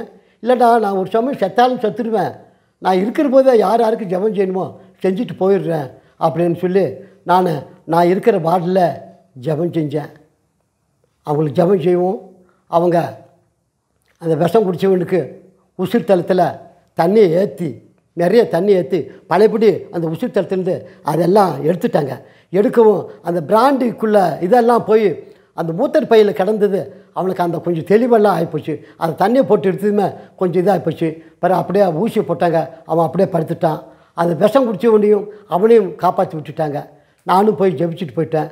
இப்படியாக சரி அப்படின்ட்டு மறுநாள் காலையில் என்னைய வார்டு மாற்றினாங்க. அங்கே போனால் எனக்கு உட்காரது கூட இடம் இல்லை. அங்கே ஒரு கட்டில் மேலே உட்காந்து இங்கே உட்காராதுங்கிறாங்க. என்ன இப்படி சொல்கிறாங்க அப்படின்ட்டு நான் என்ன செய்யுது அப்படின்ட்டு இருந்தேன். அன்றைக்கி பிசுவு கேரளாவில் ஒரு முக்கியமான பிசுவு பண்டிகை. அந்த தினத்தில் டாக்டர்மாருக்கு வரல, ஒரு டாக்டர் வர வேண்டியதும் வரல. அப்போ பார்த்தேன் இங்கே இருந்தால் நமக்கு சரியாகாதுன்னு சொல்லி பிள்ளைங்க உடனே என்னை காரை பிடிச்சி தேனி மெடிக்கல் காலேஜிலேருந்து கேரளா கொண்டு போயிட்டாங்க. கேரளாவில் கொண்டு போய் மூணாரில் போய் பார்த்தாங்க. அங்கேயும் ஒன்றும் பிரச்சனை இல்லாமல் விட்டாங்க. ஐயா பைக்குக்காரன் அடித்து போட்டாங்க அப்படின்னா அவங்க செக் பண்ணிவிட்டு ஒன்றுமே இல்லையா அப்படின்ட்டாங்க. சரின்னு விட்டுட்டேன். பிறகு பாலக்காடுக்கு போனேன். இந்த எலும்புகளை தசைகள் எல்லாத்தையும் ஆயுர்வேத மருந்தில் குழம்புல சுகமாக்கக்கூடிய வறுமை பிடிகளை எடுக்கக்கூடிய ஆள். அந்த ஆள்கிட்ட போய் கொடுத்து என்னுடைய பாடி ஏதாவது எலும்புக்கு ஏதாவது போயிருக்கையா, பைக்குக்காரன் அடித்து போட்டுட்டான் என்னை பாருங்கன்னு சொல்லி அவங்களும் செக் பண்ணி பார்த்துட்டு ஐயா உங்களுக்கு ஒன்றுமே இல்லைன்ட்டாங்க. என்ன இப்படி சொல்லிட்டாங்க அப்படின்னு சொல்லி பரவாயில்ல வந்தேன். வந்து நான் ஊழியம் செஞ்சிகிட்டு இருக்கேன். 7th டேட்டில் ஊழியம் செஞ்சுட்டு இருக்கும்போது என் மனைவிக்கிட்ட வெள்ளிக்கிழமை சாயங்காலம் அம்மா நீ ஆண்டிபட்டிக்கு போ, நாளைக்கு ஆராதனை, சனிக்கிழமை நான் போய் போடியில் ட்ரெஸ்ஸு வாங்கிட்டு வந்துடுறேன் அப்படின்னு சொல்லி என் மனைவியை தேனியிலேருந்து வண்டி ஏற்றி விட்டுட்டேன். நான் போய் ட்ரெஸ்ஸை வாங்கிட்டு வரலான்னு போடிக்கு போனேன். ட்ரெஸ்ஸை வாங்குற போது எனக்கு குளிர் காய்ச்சல் மாதிரி வந்துச்சு, ரொம்ப முடியல. உடனே என்னோடய மனைவிக்கு ஃபோன் பண்ணி சொன்னேன், அம்மா எனக்கு நடக்க முடியல, ஒரு மாதிரி தலைக்கறக்கம் மாதிரி வருது, அதனால் நீ ஆண்டிபட்டி பஸ் ஸ்டாண்டில் வந்து நிற்கணும், என்னை கூப்பிட்டு போகணும் கைத்தாங்களா, எனக்கு ரொம்ப முடியாமல் இருக்குது அப்படின்னு சொல்லி ஃபோன் பண்ணேன். இப்படியாக தேனிக்கு வந்து தேனியிலேருந்து பலபடி மதுரை வண்டியில் ஏறி நான் ஆண்டிபட்டிக்கு போய் இறங்கிட்டேன். ஆண்டிபட்டியில் ஐயா இறங்க கேட்குறாங்க. இறங்கிட்டேன். இறங்கினுமே வீட்டுக்கு எப்படி போகிறதுங்கிறது எனக்கு ஞாபகமே இல்லை. அப்போ நான் கேட்குறேன், இந்த மாதிரி நேதாஜி தெரு 4வது தெருவுக்கு போகணுன்னு, அது அந்த பக்கம் இருக்கேன்னு ஆட்டோக்காரங்க சொல்கிறாங்க. என்னடா செய்யுது அப்படின்னு சொல்லி நான் அப்படியே எனக்கு முடியாமல் அப்படி ஒரு கடை முன்னால் படுத்துட்டேன். அப்போ நான் ஒரு கடை முன்னால் நான் படுத்துட்டேன். பழையபடி ஃபோன் வந்துச்சு, ஐயா எங்கே இருக்கீங்கன்னு. அப்போ ஒரு கடைக்காரர் பக்கத்து கடைக்காரர்கிட்ட என் மனைவி ஃபோனை கொடுத்து பேச்சு, ஐயா எங்கே இருக்கிறீங்கன்னு. ஐயா இருக்கிற இடமே எனக்கு தெரியலைங்க அப்படின்னு. அப்போ ஒரு ஆள் அங்கே ஒரு ஆள் போச்சு, ஐயா இது எந்த இடம்னு. அப்போ அவர் சொன்னார், ஐயா நீங்கள் மதுரை ரோட்டில் ஒரு வைன் ஷாப்பு பக்கத்தில் நீங்கள் படுத்துருக்கிறீங்க அப்படின்னாங்க. அப்போ நான் ஏம்மா நான் மதுரை ரோட்டில் ஒரு வைன் ஷாப் பக்கத்தில் நான் படுத்திருக்கேன் அப்படின்னேன். உடனே அவர் அந்த கடைக்காரர் ஒரு பைக் எடுத்துகிட்டு வந்தார். நான் இருந்ததை பார்த்துட்டு இவர் இப்படி போனால் கொண்டு போக முடியாத, என்ன செய்யணுன்னு ஒரு ஆட்டோ பிடிச்சிட்டு வந்து என்னை கொண்டு போனாங்க. கொண்டு போய் அன்றைக்கி ராத்திரியெல்லாம் பார்த்தாங்க. வெறும் பால் மட்டும்தான் குடித்தேன், ஒன்றுமே பேசலை, ஒன்றும் நினைவே இல்லை. அன்றைக்கி ராத்திரி முழுவதும் அங்கே படுத்துக்கிட்டேன். காலையில் என்னை எந்திரிச்சு தேனி கிருஷ்ணம்மா ஆஸ்பத்திரி கொண்டு போனாங்க. அங்கே கொண்டு போய் எல்லாமே செக் பண்ணுறாங்க. அப்போ கையை அடித்து பார்க்குறாங்க, காலை அடித்து பார்க்குறாங்க, ஒரு ஞாபக சக்தியே இல்லை. அப்போ டாக்டர்மார் கேட்குறாங்க, எங்கள் மனைவிட்ட, என்னம்மா ஐயா ஒன்றுமே பேச மாட்டேங்கிறாரு, எங்கேயாவது விழுந்துட்டாரா, என்ன சங்கதி அப்படின்னு. ஐயா போன மாதம் எங்கள் வீட்டுக்காரரை ஒரு பைக்குக்காரன் அடித்து போட்டுட்டா ஐயான்னு. அப்போ ஐயாவை இன்றைக்கி ஸ்கேன் பண்ணி பார்க்கணும், பைக்கு ஸ்கேனில் லெட்டர் தர்றேன், இன்றைக்கி ஸ்கேன் பண்ணிங்க, ஐயாவுக்கு ஏதோ தலையில் பாதிப்பாயிருக்கு, நீங்கள் அதை உடனே பார்க்கணும் அப்படின்னாங்க. உடனே இப்போ பைக் ஸ்கேனில் போய் ஸ்கேன் பண்ணி பார்த்துமே மண்டை தலை மூளையில் அடிபட்டு ரத்தமெல்லாம் உறைஞ்சிக்கிருச்சு. உறைஞ்சி மூளை நரம்புக்கு போக வேண்டிய நரம்புகளுக்கெல்லாம் ரத்த ஓட்டம் இல்லாமல் அப்படியே தடையானதுனால தான் எனக்கு ஞாபக சக்தி இல்லாமல் போச்சு. அப்போ மீண்டும் டாக்டர்மாருங்க, இந்த ஐயாவை 2 மணி நேரத்தில் காப்பாற்றாட்டே இந்த ஐயா இறந்து போயிடுவார் அப்படின்னாங்க. அப்போ பிள்ளைங்க, சரி கேரளா கோட்டை மெடிக்கல் காலேஜ் கொண்டு போகலாமா, திருவனந்தபுரத்துக்கு கொண்டு போகலாமா, எங்கே கொண்டு போகலாமான்ட்டு இருக்கும்போது பணமும் இல்லை. அப்போ எங்கள் இப்படியெல்லாம் பேசும்போது எங்கள் மக அங்கே வேலை பார்க்குது. ஒரு 500 ரூபாயா 5000 ரூபாயா நான் ஒரு கடைக்கார்ட்ட சொல்கிறேன், பழக்கடைக்கார்ட்ட, அதை வாங்கி நீங்கள் கொடுங்க அப்படின்ட்டாங்க. அப்போ உடனே சரியான ஆம்புலன்ஸை பிடிச்சி கோட்டை மெடிக்கல் காலேஜ் போனால் 2 மணி நேரத்துக்குள்ளே காப்பாற்ற முடியாது, திருவனந்தபுரமும் கொண்டு போக காப்பாற்ற முடியாதுன்ட்டு உடனே மதுரை மீனாட்சி மிஷின் ஆஸ்பத்திரிக்கு வந்தாங்க. வந்துட்டு என்னை உடனே ஆஸ்பத்திரியில் அட்மிட் செய்து பணம் இல்லைன்னு சொல்லவும், கேரளாக்காரங்க, ஐயா இருக்கிற பணத்தை கட்டுறோம், நீங்கள் ஆப்ரேஷன் செய்யுங்க, மீதி நாளைக்கு ஏடிஎம் இருந்து பணம் கொடுத்துடலாங்கும். அவங்க நம்பிக்கையோடு எனக்கு ஆப்ரேஷனுக்காண்டி ஏற்பாடு செஞ்சுட்டாங்க. ஏற்பாடு செஞ்சு என்னை உடனே ஐசிவார்டிலேருந்து கூப்பிட்டு வந்து ஆப்ரேஷன் தியேட்டருக்கு கொண்டு வரணும்னு என் தலையெல்லாம் மொட்டை அடிக்கிறாங்க. மொட்டை அடிக்கும்போது நான் கேட்குறேன், எதுக்கு தலையெல்லாம் மொட்டை அடிக்கிறீங்கன்னு. அப்போ என் மகன் சொல்லிட்டான், அப்பா கேட்டால் ஒன்றும் சொல்லாதீங்க ஆப்ரேஷனுன்னு, ஏதோ கொஞ்சம் தலையில் தைலம் தேய்க்கிறதுக்காண்டி நீங்கள் சொல்லணும், அப்பாவுக்கு ஆப்ரேஷன்னு சொல்லக்கூடாது, அவர் பயப்படுவார் அப்படின்ட்டாங்க. அப்போ என்னங்க மொட்டை அடிக்கிறீங்கன்னு, இல்லையா உங்களுக்கு தலையில் கொஞ்சம் தைலம் தேய்க்க வேண்டியது இருக்குது, அதனால தான்னாங்க. சரியானு அப்படியே மொட்டை அடித்தாங்க. மொட்டை அடிச்சுட்டு வண்டியில் வச்சு இங்கே வரைக்கும் துணியை பொத்தி ஆப்ரேஷன் தியேட்டருக்கு கொண்டு போகிறாங்க. கொண்டு போகும்போது ஆப்ரேஷன் தியேட்டர் முன்னால் என்னோடய மனைவியும் மருமகனும் அழுகிறாங்க. நான் அப்படியே பார்க்குறேன், கழுத்து மட்டும்தான் தெரியுது, மீதெல்லாம் துணி வச்சு மூடியிருக்காங்க. அப்போ நான் அழுகணும்னு தோணுது, அழுக முடியல. அப்போ ஆண்டவர்கிட்ட ஜெபிச்சேன், ஆண்டவரே ஸ்தோத்திரம், ஒரு தடவை லிவர் ஆப்ரேஷன் ஆகி காப்பாற்றி விட்டீங்க, இப்போ தலையில் மூளையில் அடிபட்டுருக்கு, இந்த ஆப்ரேஷன் செஞ்சால் நான் பிழைக்கிற காரியம் சம்சயமாக இருக்குது. ஆண்டவர் எனக்கு உயிரை மீண்டுமாக நீர் கொடுத்து இந்த ஆப்ரேஷனை நீர் செய்யணும், நீர் செய்தால் தான் நான் பிழைப்பேன். ஆதாமுக்கு நீர் விழா எலும்ப ஆப்ரேஷன் செய்து போல முதல் ஆப்ரேஷன் நீர் செய்தீர், இந்த ஆப்ரேஷனை ஆண்டவர் செய்து எனக்கு சுகம் கொடுத்தா இந்த ஊழியத்தை செய்கிறேன், இல்லாட்டி நான் ஆண்டவர்கிட்ட வந்து ஒப்பு கொடுத்துட்றேன் அப்படின்னு சொன்னேன். சொல்லிவிட்டு ஆப்ரேஷன் தியேட்டருக்குள்ளே கொண்டு போயிட்டாங்க. கொண்டு போகும் எனக்கு மயக்க மருந்து கொஞ்சமாக தான் கொடுத்துருந்தாங்க, ஏன்னா எனக்கு சுய நினைவு இல்லாதனால. அப்படி படுத்திருக்கும்போது இந்த லைட்டெல்லாம் பவர்ஃபுல் லைட்டு இதெல்லாம் பார்க்குறேன். பார்க்கும்போது என்னைய தலையை கத்தி வச்சு அறுக்கிறாங்க. ஐயா சோத்திரம் சோத்திரம்ங்கிறேன், இந்த பக்கமும் கத்தி வச்சு அறுக்கிறாங்க, சோத்திரம் சோத்திரம்ங்கிறேன். அப்படியே சொன்னதான் நான் மயங்கி வேறு ஒன்றுமே தெரியல. இப்படியாக 3/4 மணி நேரம் எனக்கு ஆப்ரேஷன் செய்கிறாங்க. ஆப்ரேஷன் எப்படின்னா, இந்த தலையை அறுத்துட்டு இந்த பக்கம் ஒரு டீப்பை இறக்குறாங்க, இந்த பக்கமும் தலையை அறுத்துட்டு இந்த பக்கமும் ஒரு டீப்பை அனுப்புகிறாங்க. அனுப்பிட்டு இந்த 2 டீப்பையும் போய் டிவியில் ஃபிட் பண்ணுறாங்க. டிவியில் ஃபிட் பண்ணுறபோது ஒரு டேப்பு வந்து கேமரா எடுக்குது, ஒரு டேப்பு வந்து அந்த ரத்தத்தெல்லாம் உறிஞ்சி எடுக்குது.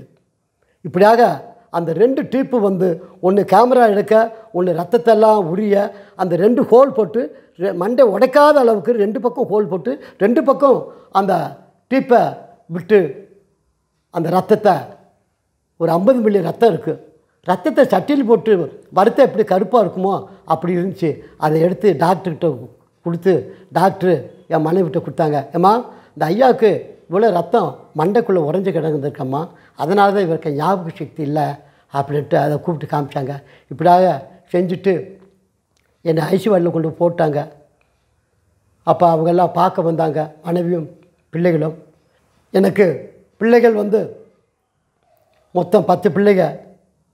10 பிள்ளைகளில் 2 பிள்ளைங்க இறந்து போயிட்டாங்க. வளர்ச்சி இல்லாதனால. நான் சின்ன வயசுலேயே கல்யாணம் முடிச்சதுனால. 3வது ஒரு பிள்ளை பிறந்துச்சு, மேரி அந்த பிள்ளை. 4வது ஒரு பிள்ளை பிறந்துச்சு, அது சுதா. 5வது ஒரு பிள்ளை பிறந்துச்சு, அது மாட்டுப்பீட்டில் கட்டி கொடுத்துக்க. அந்த பிள்ளை பேர் ரெஜி. அப்போ நான் ஆண்டவர்கிட்ட கேட்டேன், ஆண்டவரே 2 பிள்ளைக்கு பிறந்து பொம்பளை பிள்ளைக்கு இறந்து போச்சு, பழையபடி 3 பொம்பளை பிள்ளைகளாக இருக்குது. எனக்கு ஆண்டவரே ஒரு ஆம்பளை பிள்ளை கொடுத்தா நான் அவளுக்கு சிம்சோன் என்று பேர் வைக்கிறேன் ஆண்டவரே, எனக்கு ஒரு ஆம்பளை பிள்ளை வேணும் அப்படின்னேன். அதேமாரி ஆண்டவர் எனக்கு ஒரு ஆம்பளை பையன் கொடுத்தார். அவனுக்கு சிம்சோன்னு பேர் வச்சேன். அவன் தான் மெட்ராஸ்லேருந்து இப்போ ஹைதராபாத்தில் இருக்கான். பழையபடி நான் புருஷமலைக்கு போகும்போது துக்க வெள்ளிக்கிழமை நான் சிலுவை எடுத்துகிட்டு போகும்போது ஆண்டவர்கிட்ட ஒரு ஜெபிச்சேன். ஆண்டவரே இவன் இருக்கிறான், இவன் இறந்து போனாலும் இறந்து போவான், எனக்கு இன்னொரு ஆம்பளை பையன் வேணும் ஆண்டவரே அப்படின்னு மேலே மலை உச்சி இருப்பது துக்க வெள்ளிக்கிழமை அந்த சிலுவை தூக்கி கொண்டு வச்சுட்டு நான் ப்ரேயர் செஞ்சேன். ஒரு காற்று, பயங்கரமான ஒரு காற்று அடிச்சிச்சு.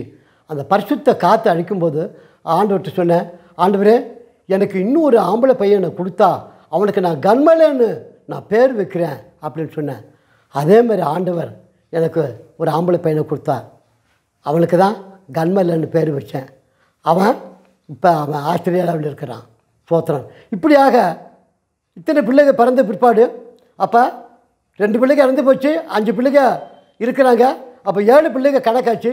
அதோட என்னோடய மனைவிக்கு பிள்ளைங்க போதுங்கிற போது குடும்ப கட்டுப்பாடு என் மனைவி செய்யணும்ட்டாங்க. அப்போ நான் சொன்னேன், குடும்ப கட்டுப்பாடு செய்ய வேண்டாம், ஆண்டவர் எத்தனை குழந்தை இருந்தாலும் நம்மளை காப்பாற்றுவார், குடும்ப கட்டுப்பாடு செய்ய வேண்டாண்ணே. எனக்கு கண்டிப்பாக செய்தாகணும், இனிமேல் எனக்கு பிள்ளைகளை பெற முடியாது அப்படின்ச்சு. சரிம்மா உன் இஷ்டம், நான் சொல்கிறேன் வேண்டான்னு, நீ செய்யணுமென்னா செஞ்சுட்டு போனேன். ஏன்னா எனக்கு வேலை இல்லை, மனைவிக்கு கம்பெனியில் வேலை இருக்குது. அவங்களுக்கு குடும்ப கட்டுப்பாடு செஞ்சால் 1000-2000 ரூபா கிடைக்கும், கம்பெனியில் பேரும் கொடுப்பாங்க, எல்லா சலுகைகள் இருக்குது. அதனால் அவன் குடும்ப கட்டுப்பாடு செய்யணுமென்னு செஞ்சுட்டா. நான் வேண்டான்னு சொல்லவும் கேட்காமல் செஞ்சுட்டா. அப்படி செஞ்சதுனால 5 வருஷமாக அவர் வயிறு வலியோட ரொம்ப வேதனைப்பட்டான். சாப்பிட முடியாது, சாப்பிட்டா உடனே வயிறு வலி வரும். அப்போ இழந்த ஆகாரங்களை தான் சாப்பிட்ணும். கட்டியான ஆகாரம் சாப்பிட்டா வயிறு வலிக்கும். ஏன்னா அப்போ குடும்ப கட்டுப்பாடு ஒரு நூல் வச்சு கட்டுறது தான், அந்த நியூட்ரஸை கட்டுறது தான், அது குத்தி இதாகும். ரொம்ப வேதனையாக இருந்துச்சு. நாங்களும் இந்த 5 வருஷமாக எவ்வளோ மருந்துகளை பார்த்து எங்கெங்கேயோ போய் பார்த்தோம், ஒன்றுமே சுகமாகலை. அப்போ வயிறு இந்த மாதிரி இருக்கவும் அவங்க தம்பி மூணாருக்கு வந்துச்சு.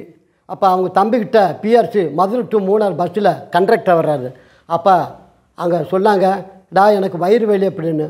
அப்போ என்னக்கா, சரி வாக்கா நான் மதுரைக்கு கூப்பிட்டு போய் உன்னை டாக்டர்கிட்ட பார்க்குறேன்னு சொல்லி அங்கே கூப்பிட்டு போனாங்க.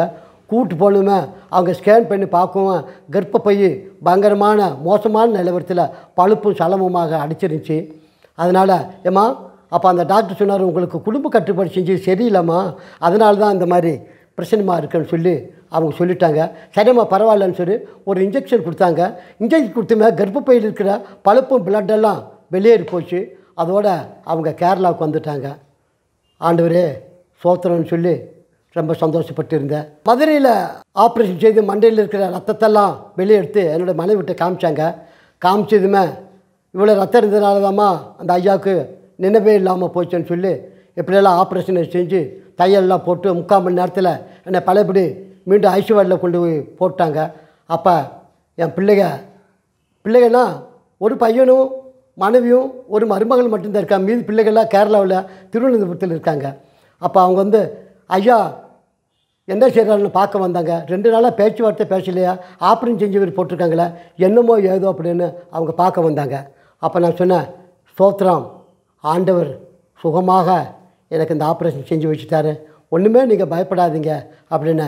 அப்போ அவங்களுக்கு ஒரு ஆச்சரியம், என்ன பேசாதவர் இப்போ பேச ஆரம்பிச்சிட்டாரு. ஆமாம் எனக்கு சுகமாயிருச்சு, நீங்கள் ஒன்றுமே கவலைப்படாதீங்க அப்படின்னு. அப்போ என்னை பார்த்தா அந்த ஆஸ்பத்திரியில் ஒரு கணவன் மனைவி இருக்கிறாங்க. அப்போ அவங்ககிட்ட நான் சொன்னேன், ஐயா ஆண்டவரை நேசிங்க, ஆண்டவர் எனக்கு இந்த ஆப்ரேஷனை சுகமாக தந்தார், நீங்களும் ஆண்டவருக்குள்ளே இருக்கணும்னு சொல்லி என்னை பார்த்தா அந்த கணவன் மனைவிக்காண்டி அந்த ஆஸ்பத்திரியிலே வச்சு நான் ஜெபிச்சு விட்டுட்டு இப்படி இருக்கும்போது வெறும் ஜூஸ் தான் கொடுத்தாங்க, அதை தான் குடிச்சிட்டு இருந்தேன். பலபடி மறுநாள் என்னை வேறு வார்டுக்கு மாற்றிட்டாங்க. வேறு மாற்றுக்கு மாற்றும்போது அந்த மதுரை மீனாட்சி மிஷின் ஆஸ்பத்திரியில் அங்கே வர்ற முழுவதும் வண்டியில் அடிபட்டதும் தலையில் அடிபட்ட கேஸுக்கு தான் வருது. சுயநினைவு இல்லாமல் ஒரு பொம்பளை தாறுமாறாக பேசுது, அந்த மண்டை சரியில்லாத அளவில் பேசுது. அப்போ இவங்களுக்கு நான் படுக்கிற வார்டில் தான் அவங்களும் வந்து இருக்கிறாங்க. அப்போ நான் உடனே போய் அவங்களுக்காண்டி நான் ஜெபித்தேன். நானும் சோம்பு இல்லாமல் தான் படுத்திருக்கிறேன். நான் அதோட அந்த தலையில் அடிபட்ட ஆளுகளுக்கெல்லாம் போய் ஒரு 3-4 பேருக்கு ஜெபித்தேன். ஜெபிச்சுட்டு இருக்கும்போது டாக்டர் வந்தார். டாக்டர் என் பக்கத்தில் வந்து என்னை தட்டி கொடுத்தாரு. ஐயா, நீங்கள் பெரிய பலசாலி, ஆண்டவர் உங்களுக்கு கூட இருக்கிறாரு. தலையில் ஆப்ரேஷன் செஞ்சு நீங்கள் இவ்வளோ சுயமாக பேசுகிறீங்களே, உங்களுக்கு கூட ஆண்டவர் இருக்கிறா, நீங்கள் பெரிய தைரியசாலின்னு என்னை அப்படியே தட்டி கொடுத்தாரு அந்த டாக்டர். ரொம்ப சந்தோஷப்பட்டேன். இது நான் இல்லை, என் ஆண்டவர் எனக்கு இப்படியாக செய்தாருன்னு சொல்லி நான் ரொம்ப சந்தோஷப்பட்டேன். இப்படியாக அங்கே 8 நாளாக இருந்து மீண்டுமாக ஆஸ்பத்திரியிலேருந்து என்னை டிஸ்சார்ஜ் செஞ்சாங்க.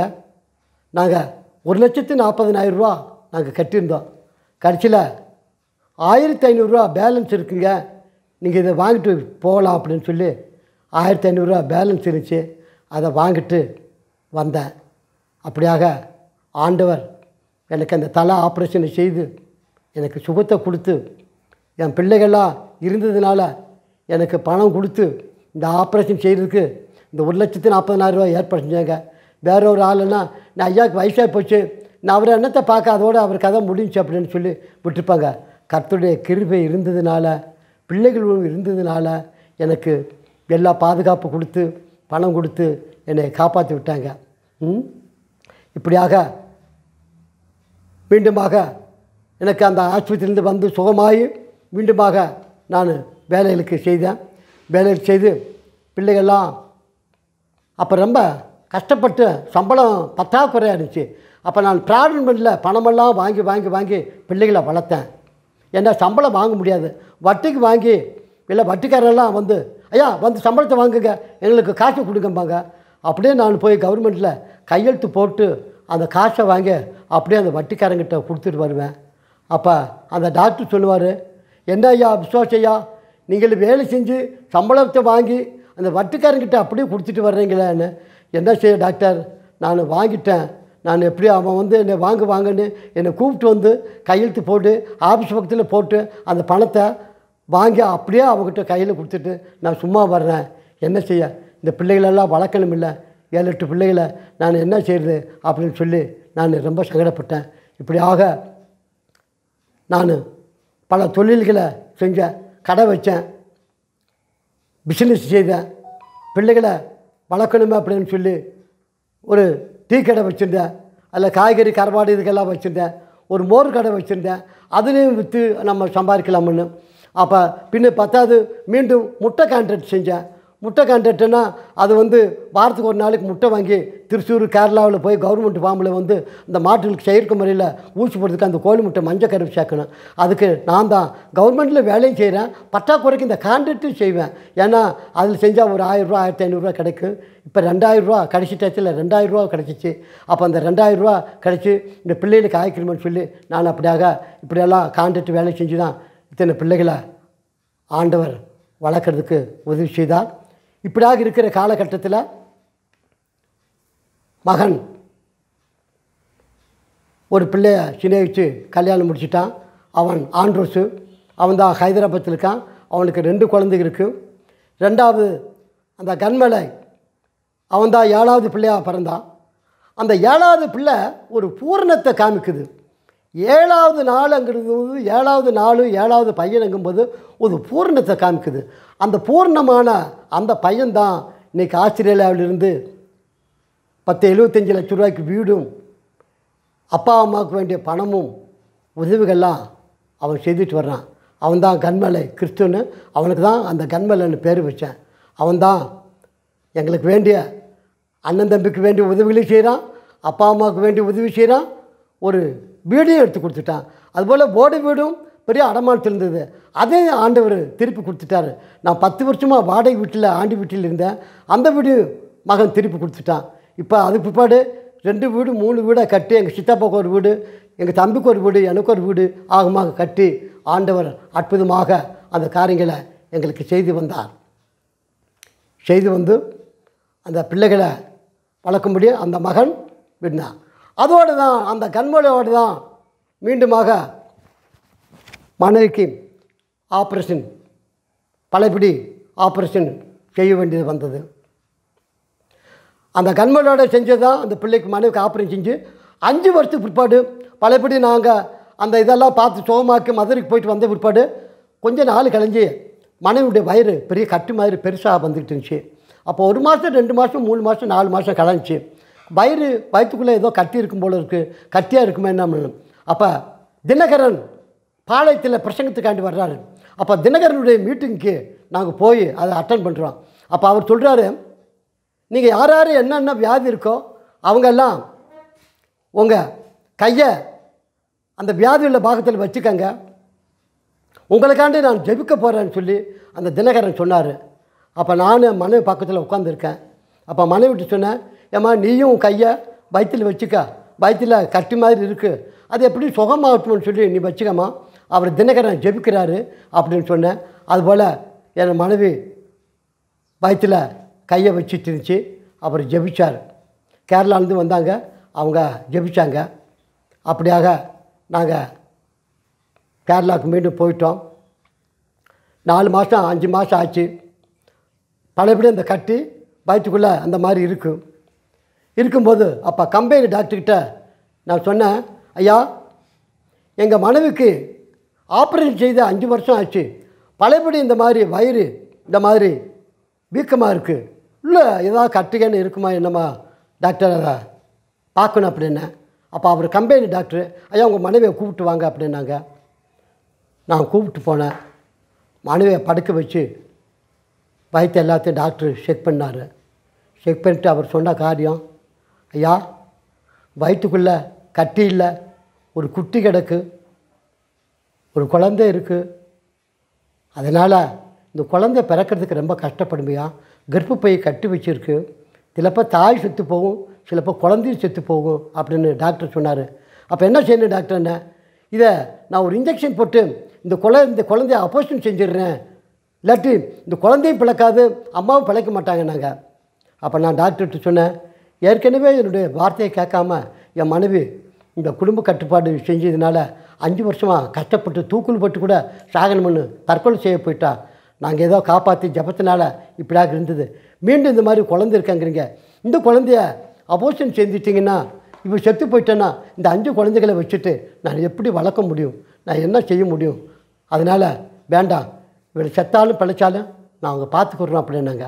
அப்போ டாக்டர் சொன்னார், ஐயா உங்கள் இஷ்டம், நீங்கள் கையெழுத்து போட்டால் நான் செய்கிறேன், இல்லாட்டி உங்களுடைய இஷ்டமையா, ஆனால் பிரசவத்துக்கு நீங்கள் கொஞ்சம் கஷ்டப்பட வேண்டியது வருயா அப்படின்னு டாக்டர் சொல்லிட்டாரு. பரவாயில்ல நாங்கள் பார்த்துக்குறோம் அப்படின்ட்டேன். 6 மாதம் 7 மாதம் 8 மாதம் ஆகி 9 மாதத்தில் இன்றைக்கி மாதிரி சனிக்கிழமை வெள்ளிக்கிழமை ராத்திரியில் கொண்டு போய், அப்போல்லாம் லைட் இல்லை, பழைய துணிகளை கட்டி மண்ணெண்ணெய் ஊற்றி பந்தம் கொளுத்து கொஞ்சம் துணிகள்லாம் எடுத்து தலையில் வச்சுட்டு என் மனைவியை வயிற்று வலியோடு நான் ஆஸ்பத்திரிக்கு மேலே பக்கத்தில் தான் ஏறி போகணும்.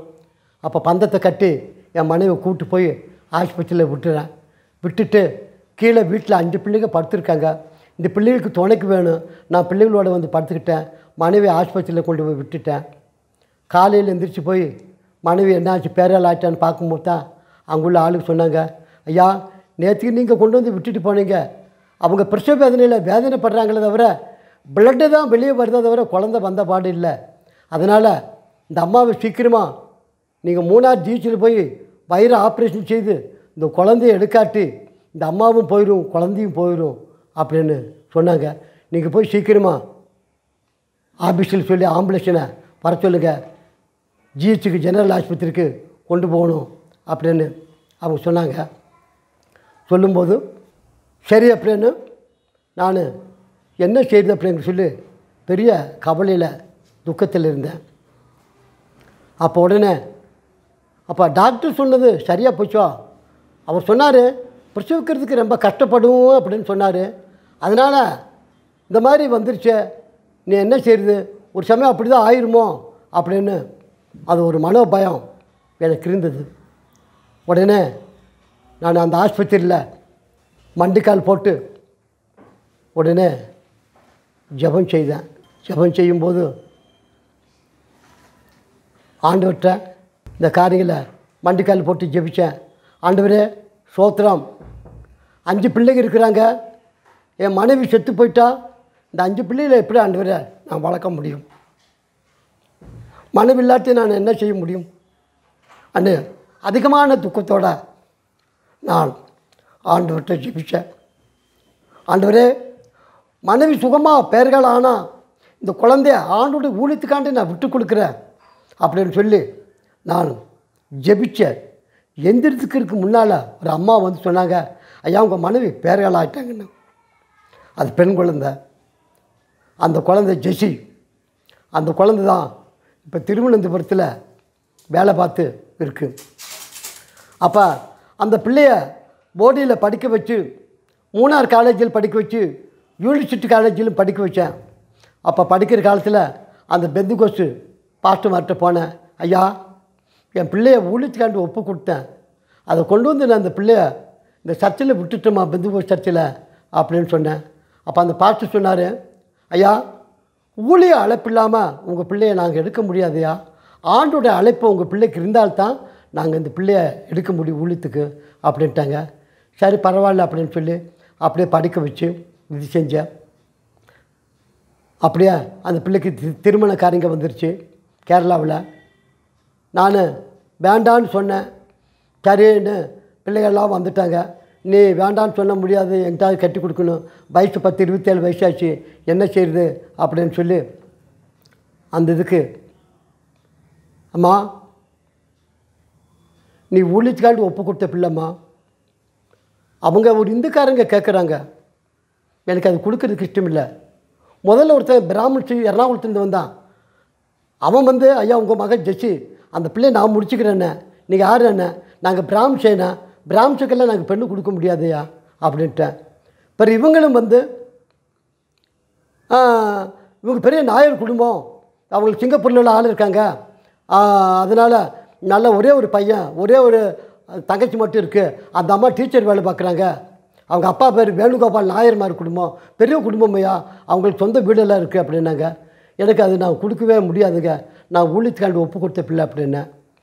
அப்படியே பிள்ளைகளும் மனைவியும் என் பிள்ளைகளும் சொந்தக்காரங்கெல்லாம் சம்மதிச்சிட்டாங்க. அந்த கல்யாணம் இந்து கோயிலில் வச்சு அந்த கல்யாணம் நடக்குது. நான் கல்யாணத்துக்கு போகவே இல்லை.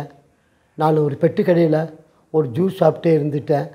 அப்போ ஆளுகளாம் வந்து, என்னையா உங்கள் மக கல்யாணம், நீங்கள் வராமல் இங்கே கடையில் உட்காந்துக்கிட்டீங்களே?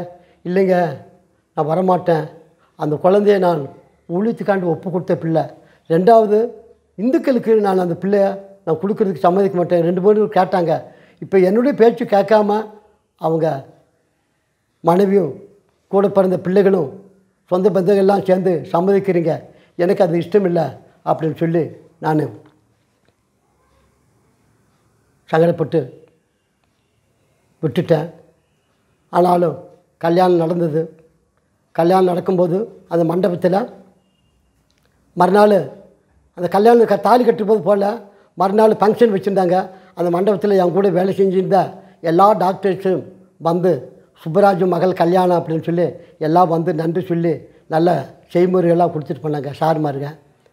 அதே பிள்ளைய அந்த சார்மார்கிட்ட டீச்சர் ட்ரைனிங் போகும்போது என் மகளை அந்த காரில் ஏற்றிட்டு போனாங்க. பிறகு வேலைக்கு போய் சேரும்போது பழையபடி ஒரு டாக்டர் காரில் ஏற்றிட்டு போனாங்க. அதேமாதிரி அந்த பிள்ளைக்கு படிக்கிற காலத்தில் யூனிவர்சிட்டி காலேஜுக்கு படிக்கிற காலத்தில் ஒரு 500 ரூபா அனுப்பினேன், கொரியரில் அனுப்பினேன். அப்போ பஸ்ஸு போக்குவரத்து இல்லாமல் இருந்துச்சு, போஸ்ட் ஆஃபீஸ் போச்சு, கொரியரில் அனுப்பினேன். கொரியரில் அனுப்பும்போது அந்த கொரியர் லெட்டரை பார்த்துட்டு அந்த கொரியர்காரன் அந்த 500 ரூபா எடுத்துகிட்டு வெறும் லெட்டரை கொண்டு போய் அந்த ஹாஸ்டலில் போய் கொடுத்துட்டான். மக சாயங்காலம் ஸ்கூல் விட்டு வரும்போது, அப்பா வெறும் கவர் தான் இருக்குது, பைசா இல்லைன்னு சொல்லி அழுதுச்சு. அப்பா கொரியரில் அனுப்பின பணத்தை அவன் எடுத்துக்கிட்டான்னு சொல்லி உடனே நான் அவங்க உள்ள டாக்டருக்கு ஃபோன் பண்ணேன். சார் என் மகளுக்கு 500 ரூபா அனுப்பினேன், கொரியர்காரன் எடுத்துகிட்டு போயிட்டான், மக ரொம்ப அழுது சார். அப்போ என் கூட வேலை பார்த்த டாக்டர் திருவனந்தபுரத்து இருக்கார். அப்போ சாரு கார் எடுத்துகிட்டு போய் என் மகளுக்கு ஒரு 500 ரூபா கொடுங்க, நான் தர்றேன் சார் அப்படின்னேன். அப்புறம் எனக்காண்டி கார் எடுத்துகிட்டு போய் என் மகளுக்கு 500 ரூபா கொடுத்தாரு. அப்படியாக அந்த பிள்ளை ஊழியத்துக்காண்டு ஒப்பு கொடுத்த பிள்ளை. அப்படியாக நான் வளர்த்துட்டு நம்ம பேச்சு கேட்காதனால அவங்க பலவிதமான ஒரு மதுபான பிரியராக இருந்தான். அவன் கற்று வரைக்கும் நல்லவங்களாக பேசுகிறாங்க. பிறகு அவன் ஒரு மதுபான பிரியராக இருந்து ரொம்ப ஒரு கஷ்டமாச்சு. பரவாயில்லன்னு அதையும் சமாளித்து அந்த இடத்துல கூட இப்போவும் மகள் வேலை செஞ்சு ஜீவிச்சுட்டு வருது. ஆண்டவர் அப்படியாக நடத்தி வருகிறார். அந்த மகளும் அப்பா அம்மாவுக்கு வேண்டிய பணமும் வீட்டு வாடகையும் தாய் தப்பனுக்குள்ள செலவுக்கு வேண்டிய பணமும் கூட பிறந்த அண்ணன் தம்பிக்கு வேண்டிய பணமும் அந்த மகளும் கொடுத்துட்டு வர்றாங்க. ஆண்டவர் இப்படியாக எல்லாத்தையும் அதன் காலத்தில் நேர்த்தியாக இந்த வயதான காலத்திலும் கூட அந்த மகன் ஆசிரியர்லேருந்து உதவி செய்கிறான், இந்த மகன் பேங்கில் வேலை பார்த்து உதவி செய்யுது. ஆனால் ஆண்டவர் எனக்கு இத்தனை பிள்ளைகள் ஆயும் கர்த்தர் தேடுவர்களுக்கு ஒன்றும் குறைவில்லைன்னு சொன்னது போல் எனக்கு ஆகாரத்துக்கோ தண்ணிக்கோ பணத்துக்கோ ஒருவே பிரச்சனை இல்லை. நான் அப்படியாக இருந்தேன். இப்படியாக இருக்கிற காலத்தில் வீடு இல்லாமல் நான் கவர்மெண்ட்டில் ரிட்டையர்ட் ஆகி 2004 போகலை. ஒரு வருஷமாக நான் போகாமல் பணத்தை வாங்காமல் அங்கே இருந்துட்டேன். ஏன்னா நீங்கள் ரிட்டையர்ட் ஆகி பணம் வாங்காமல் வீடை விக்கெட் பண்ணாமல் இருக்கிறீங்கன்னு. அப்போ நான் சொன்னேன், எனக்கு வீடு இல்லை சார், அதனால் நான் வீடெல்லாம் பார்த்துட்டு தான் நான் ரிட்டையர்மெண்ட்டை வாங்குவேன், அது வரைக்கும் நான் இந்த வீட்டில் தான் இருப்பேன்னு சொல்லி ஒரு வருஷமாக அந்த வீட்டில் போகாமல் இருந்துட்டேன். அப்போ அவர் நோட்டீஸ் வந்ததுமே, வக்கீல் நோட்டீஸ் வந்ததுமே அந்த மேனேஜரு என் மருமகிட்ட உங்கள் மாமனாரை வீட்டை விட்டு வெளியேற்றி நான் போலீஸ் வச்சு வெளியேற்றுவேன் அப்படின்ட்டாரு. அப்போ என் மருமகன், நீ மாமாவை போலீஸ் வச்சு வெளியேற்றினா நமக்கு பெரிய கேவலம்னு சொல்லி உடனே மருமகன்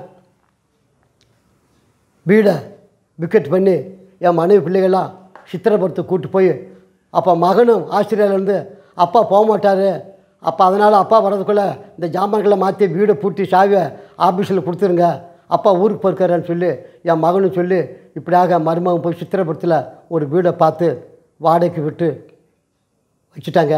நான் ஊருக்கு போயிட்டு வர்றேன், வீடெல்லாம் பூட்டி சாவியை கொடுத்தாச்சு அப்படின்ட்டாங்க. எதுக்கு நீங்கள் கொடுத்தீங்க அப்படின்னா, உங்கள் பேச்சை கேட்டிருந்தால் போலீஸ் வந்து இறக்குவாங்க, எங்களுக்கு பெரிய கேவலம் ஆயிரும் அப்படின்னு நாங்கள் போயிட்டேனாங்க. சரின்னு அங்கே போய் 10 வருஷமாக நான் வீடு இல்லாமல் இப்படியே அலைஞ்சிட்டு ஒவ்வொரு வாடகை வீட்டில் 5000 6000 கொடுத்துட்டு வந்தேன். அப்போ மகன் ஆஸ்திரேலியாவிலேருந்து, ஐயா ஃபோட்டோ எடுத்து அனுப்பு ஒரு வீடை பாருண்ணா, இப்படி ஒரு 10 30 வீடு வரைக்கும் பார்த்து ஃபோட்டோவெல்லாம் அனுப்பிவிட்டு ஒன்றுமே சரியாகலை. அப்போ கடைசியில் ஒரு வீடை பார்த்துட்டு நான் ரோட்டில் நடந்து வர்றேன், அம்பலச்சால் பக்கத்தில். அப்போ நான் ஆண்டு விட்டேன், என்ன ஆண்டவரே, என் மகன் எவ்வளோ ஃபோட்டோவை அனுப்பி இது சரியில்லை அது சரியில்லைங்கிறான், நான் எத்தனை காலத்துக்கு ஆண்டவரே நான் வீடு இல்லாமல் இப்படியெல்லாம் நடக்கிறதுன்னு சொல்லி நான் ரோட்டில் நடந்து வரும்போது ஆண்டு விட்டேன். நான் ரொம்ப வேதனைப்பட்டு நான் பேசிக்கிட்டே வர்றேன். அப்போ ஆண்டோடைய வார்த்தை எனக்கு வந்துச்சு. என்ன வார்த்தைன்னா, நீ என்னுடைய ஊழியக்காரன், நான் உனக்கு வீடு கொடுப்பேன், என் கரம் நீட்டப்பட்டிருக்கு, திறந்த வாசலை உனக்கு நான் கொடுப்பேன், அந்த வீடை ஒருவரும் பூட்டவும் முடியாது, ஒருவரும் அடைக்கவும் முடியாது அப்படிங்கிற அந்த வசனத்தை எனக்குள்ளே வந்து அந்த பரிசுத்த ஆவியானவர் சொல்லிட்டு போனார். அப்போ எனக்கு ஒரு ஆச்சரியம் போச்சு, என்ன ஆண்டவர் வந்து இப்படி சொல்லிட்டு போகிறாரு, உனக்கு நான் வீடு கொடுப்பேன், நீ என்னுடைய ஊழியக்காரன், என் கரம் நீட்டப்பட்டிருக்கு, திறந்த வாசலை கொடுப்பேன், அது ஒருத்தரும் பூட்டவும் முடியாது ஒருத்தரும் அடைக்க முடியாதுங்கிறாரு, என்ன ஆண்டவர் இப்படின்ட்டு நான் இருந்தேன். ஆண்டவர் அதே மாதிரி என் மகனும் மருமகனும் ஆஸ்திரேலியாவிலேருந்து வந்தாங்க. வந்து பலபடி கார் எடுத்துகிட்டு ஒரு 5-6 வீடு போய் பார்த்தோம், ஒன்றுமே சரியாகலை. லாஸ்ட்டில் ஒரு வீட்டுக்கு வந்தோம், அந்த வீடு பெரிய மாடி வீடு, நான் வெளியே இருக்கிறேன், எங்கள் பிள்ளைகளும் மருமகளும் போய் வீடை பார்த்தாங்க. ஆண்டவரே, இந்த வீடெல்லாம் நமக்கு எங்கே கிடைக்க போகுது ஆண்டவரே அப்படின்ட்டு நான் வெளியவே நின்றுக்கிட்டு இருந்தேன். பார்த்தாங்க, பார்த்து 54 லட்சம் ரூபாய்க்கு அந்த வீடை பேசிட்டு வந்துட்டாங்க. அப்போ அந்த புரோக்கர்கிட்ட சொன்னேன், எங்கள் பிள்ளைங்க ஆஸ்திரேலியாவில் வேலை செய்கிறாங்க அண்ணன். அப்போ அந்த புரோக்கர் ஜெயன் சொன்னார், பாஸ்டர் உங்கள் பிள்ளைங்க வெளியில் வேலை பார்க்குறாங்க, நான் வாங்கி தர்றேன் பாஸ்டர், லோனு வாங்கி தர்றேன், நீங்கள் ஒன்றும் கவலைப்படாதீங்க, உங்கள் மக்களுக்கு நான் வீடு வாங்கி தர்றேன்னு சொல்லி அந்த ஜெயனுங்கிற புரோக்கர் அந்த வீடை போய் காமிச்சு எங்களுக்கு 54 லட்சம் ரூபாய்க்கு பேசி ஏற்பாடு செஞ்சு கொடுத்துட்டாங்க. கொடுக்கவும் நான் கொஞ்சம் பணத்தை அவங்க கட்டிட்டு மீதியை அந்த மாதிரி நம்ம வச்சுட்டு இருக்கிற போது தான் ஆண்டவர் இட்ட நாள் இந்த வீடு இல்லாமல் ஒரு பாஸ்டரோட மனைவி ஜெபிக்கிறாங்க. ஆண்டவரே, இந்த விசுவாச ஐயாவுக்கு வேண்டி ஒரு வீடு கொடுக்கணும், வெட்டாத கிணறும் கட்டாத வீடு கிடைக்கணும் ஆண்டவரே அப்படின்னு ஒரு பாஸ்டரோட மனைவி, ஜார்ஜுக்குள்ள மனைவி ஜெபிச்சாங்க அந்த அம்மா. அப்போ எனக்கு சிரிப்பு வந்துச்சு. நமக்கு எப்போ வெட்டாத வீடும் வெட்டாத கிணறும் கெட்டாத வீடு நமக்கு எப்போ கிடைக்க போகுது ஆண்டவரே அப்படின்ட்டு இருந்தேன். 10 வருஷம் ஆச்சு, இன்னும் வீடு கிடைக்கல. வாடகை வீட்டிலே தான் மாறி மாறி 10 வீடு 15 வீடு வந்திருக்கோம். நமக்கு எப்போ கிடைக்குதுன்ட்டு நான் இருந்தேன். ஆனாலும் அந்த அம்மா ஜெபிச்ச மாதிரி 2004 ரிட்டையர்ட் ஆகி 2013 டிசம்பர், நீ 10 நாள் 15 நாள் தான் இருக்குது 2014க்கு 10 வருஷம் பூர்த்தி ஆகிறதுக்கு. ஆனால் அந்த 10 வருஷம் பூர்த்தி ஆகும் முன்னால் அந்த வீடை ஆண்டவர் எங்களுக்கு கொடுத்தார். ஸ்தோத்திரம். அந்த வீடை தான் நீ ஜீசஸ் கம்சன்னு நான் பேர் வச்சேன். ஆண்டவரே, அந்த அம்மா ஜெபிச்ச மாதிரி நாங்கள் கிணறும் வெட்டலை வீடும் கட்டலை, ரெடிமேடாக கிடச்சிச்சே. அப்போ இந்த ஜெபத்தை கேட்க 10 வருஷமாக ஆண்டவர் வெயிட்டிங்கில் போட்டிருக்காரு. என்ன ஆண்டவரே 10 வருஷமாக நான் ஜெபிச்சுட்டு வர்றேன்னு? நீ 10 வருஷம் ஜெபிச்ச, எனக்கு ஒரு 10 நாள் தான். ஆண்டவருக்கு 1 வருஷம் 1 நாளுங்கிறது வேதத்தில் படிக்குது. அப்படியே ஆண்டவரே, நான் 10 வருஷமாக ஜெபிச்சுட்டு வர்றேன், நீங்கள் 10 நாளுங்கிறீங்கன்னு. அந்த 10 நாளுக்குள்ளே அந்த 10 வருஷத்துக்குள்ளே அந்த ஆண்டவர் அந்த வீடை கொடுத்தார். ஸ்தோத்திரம்.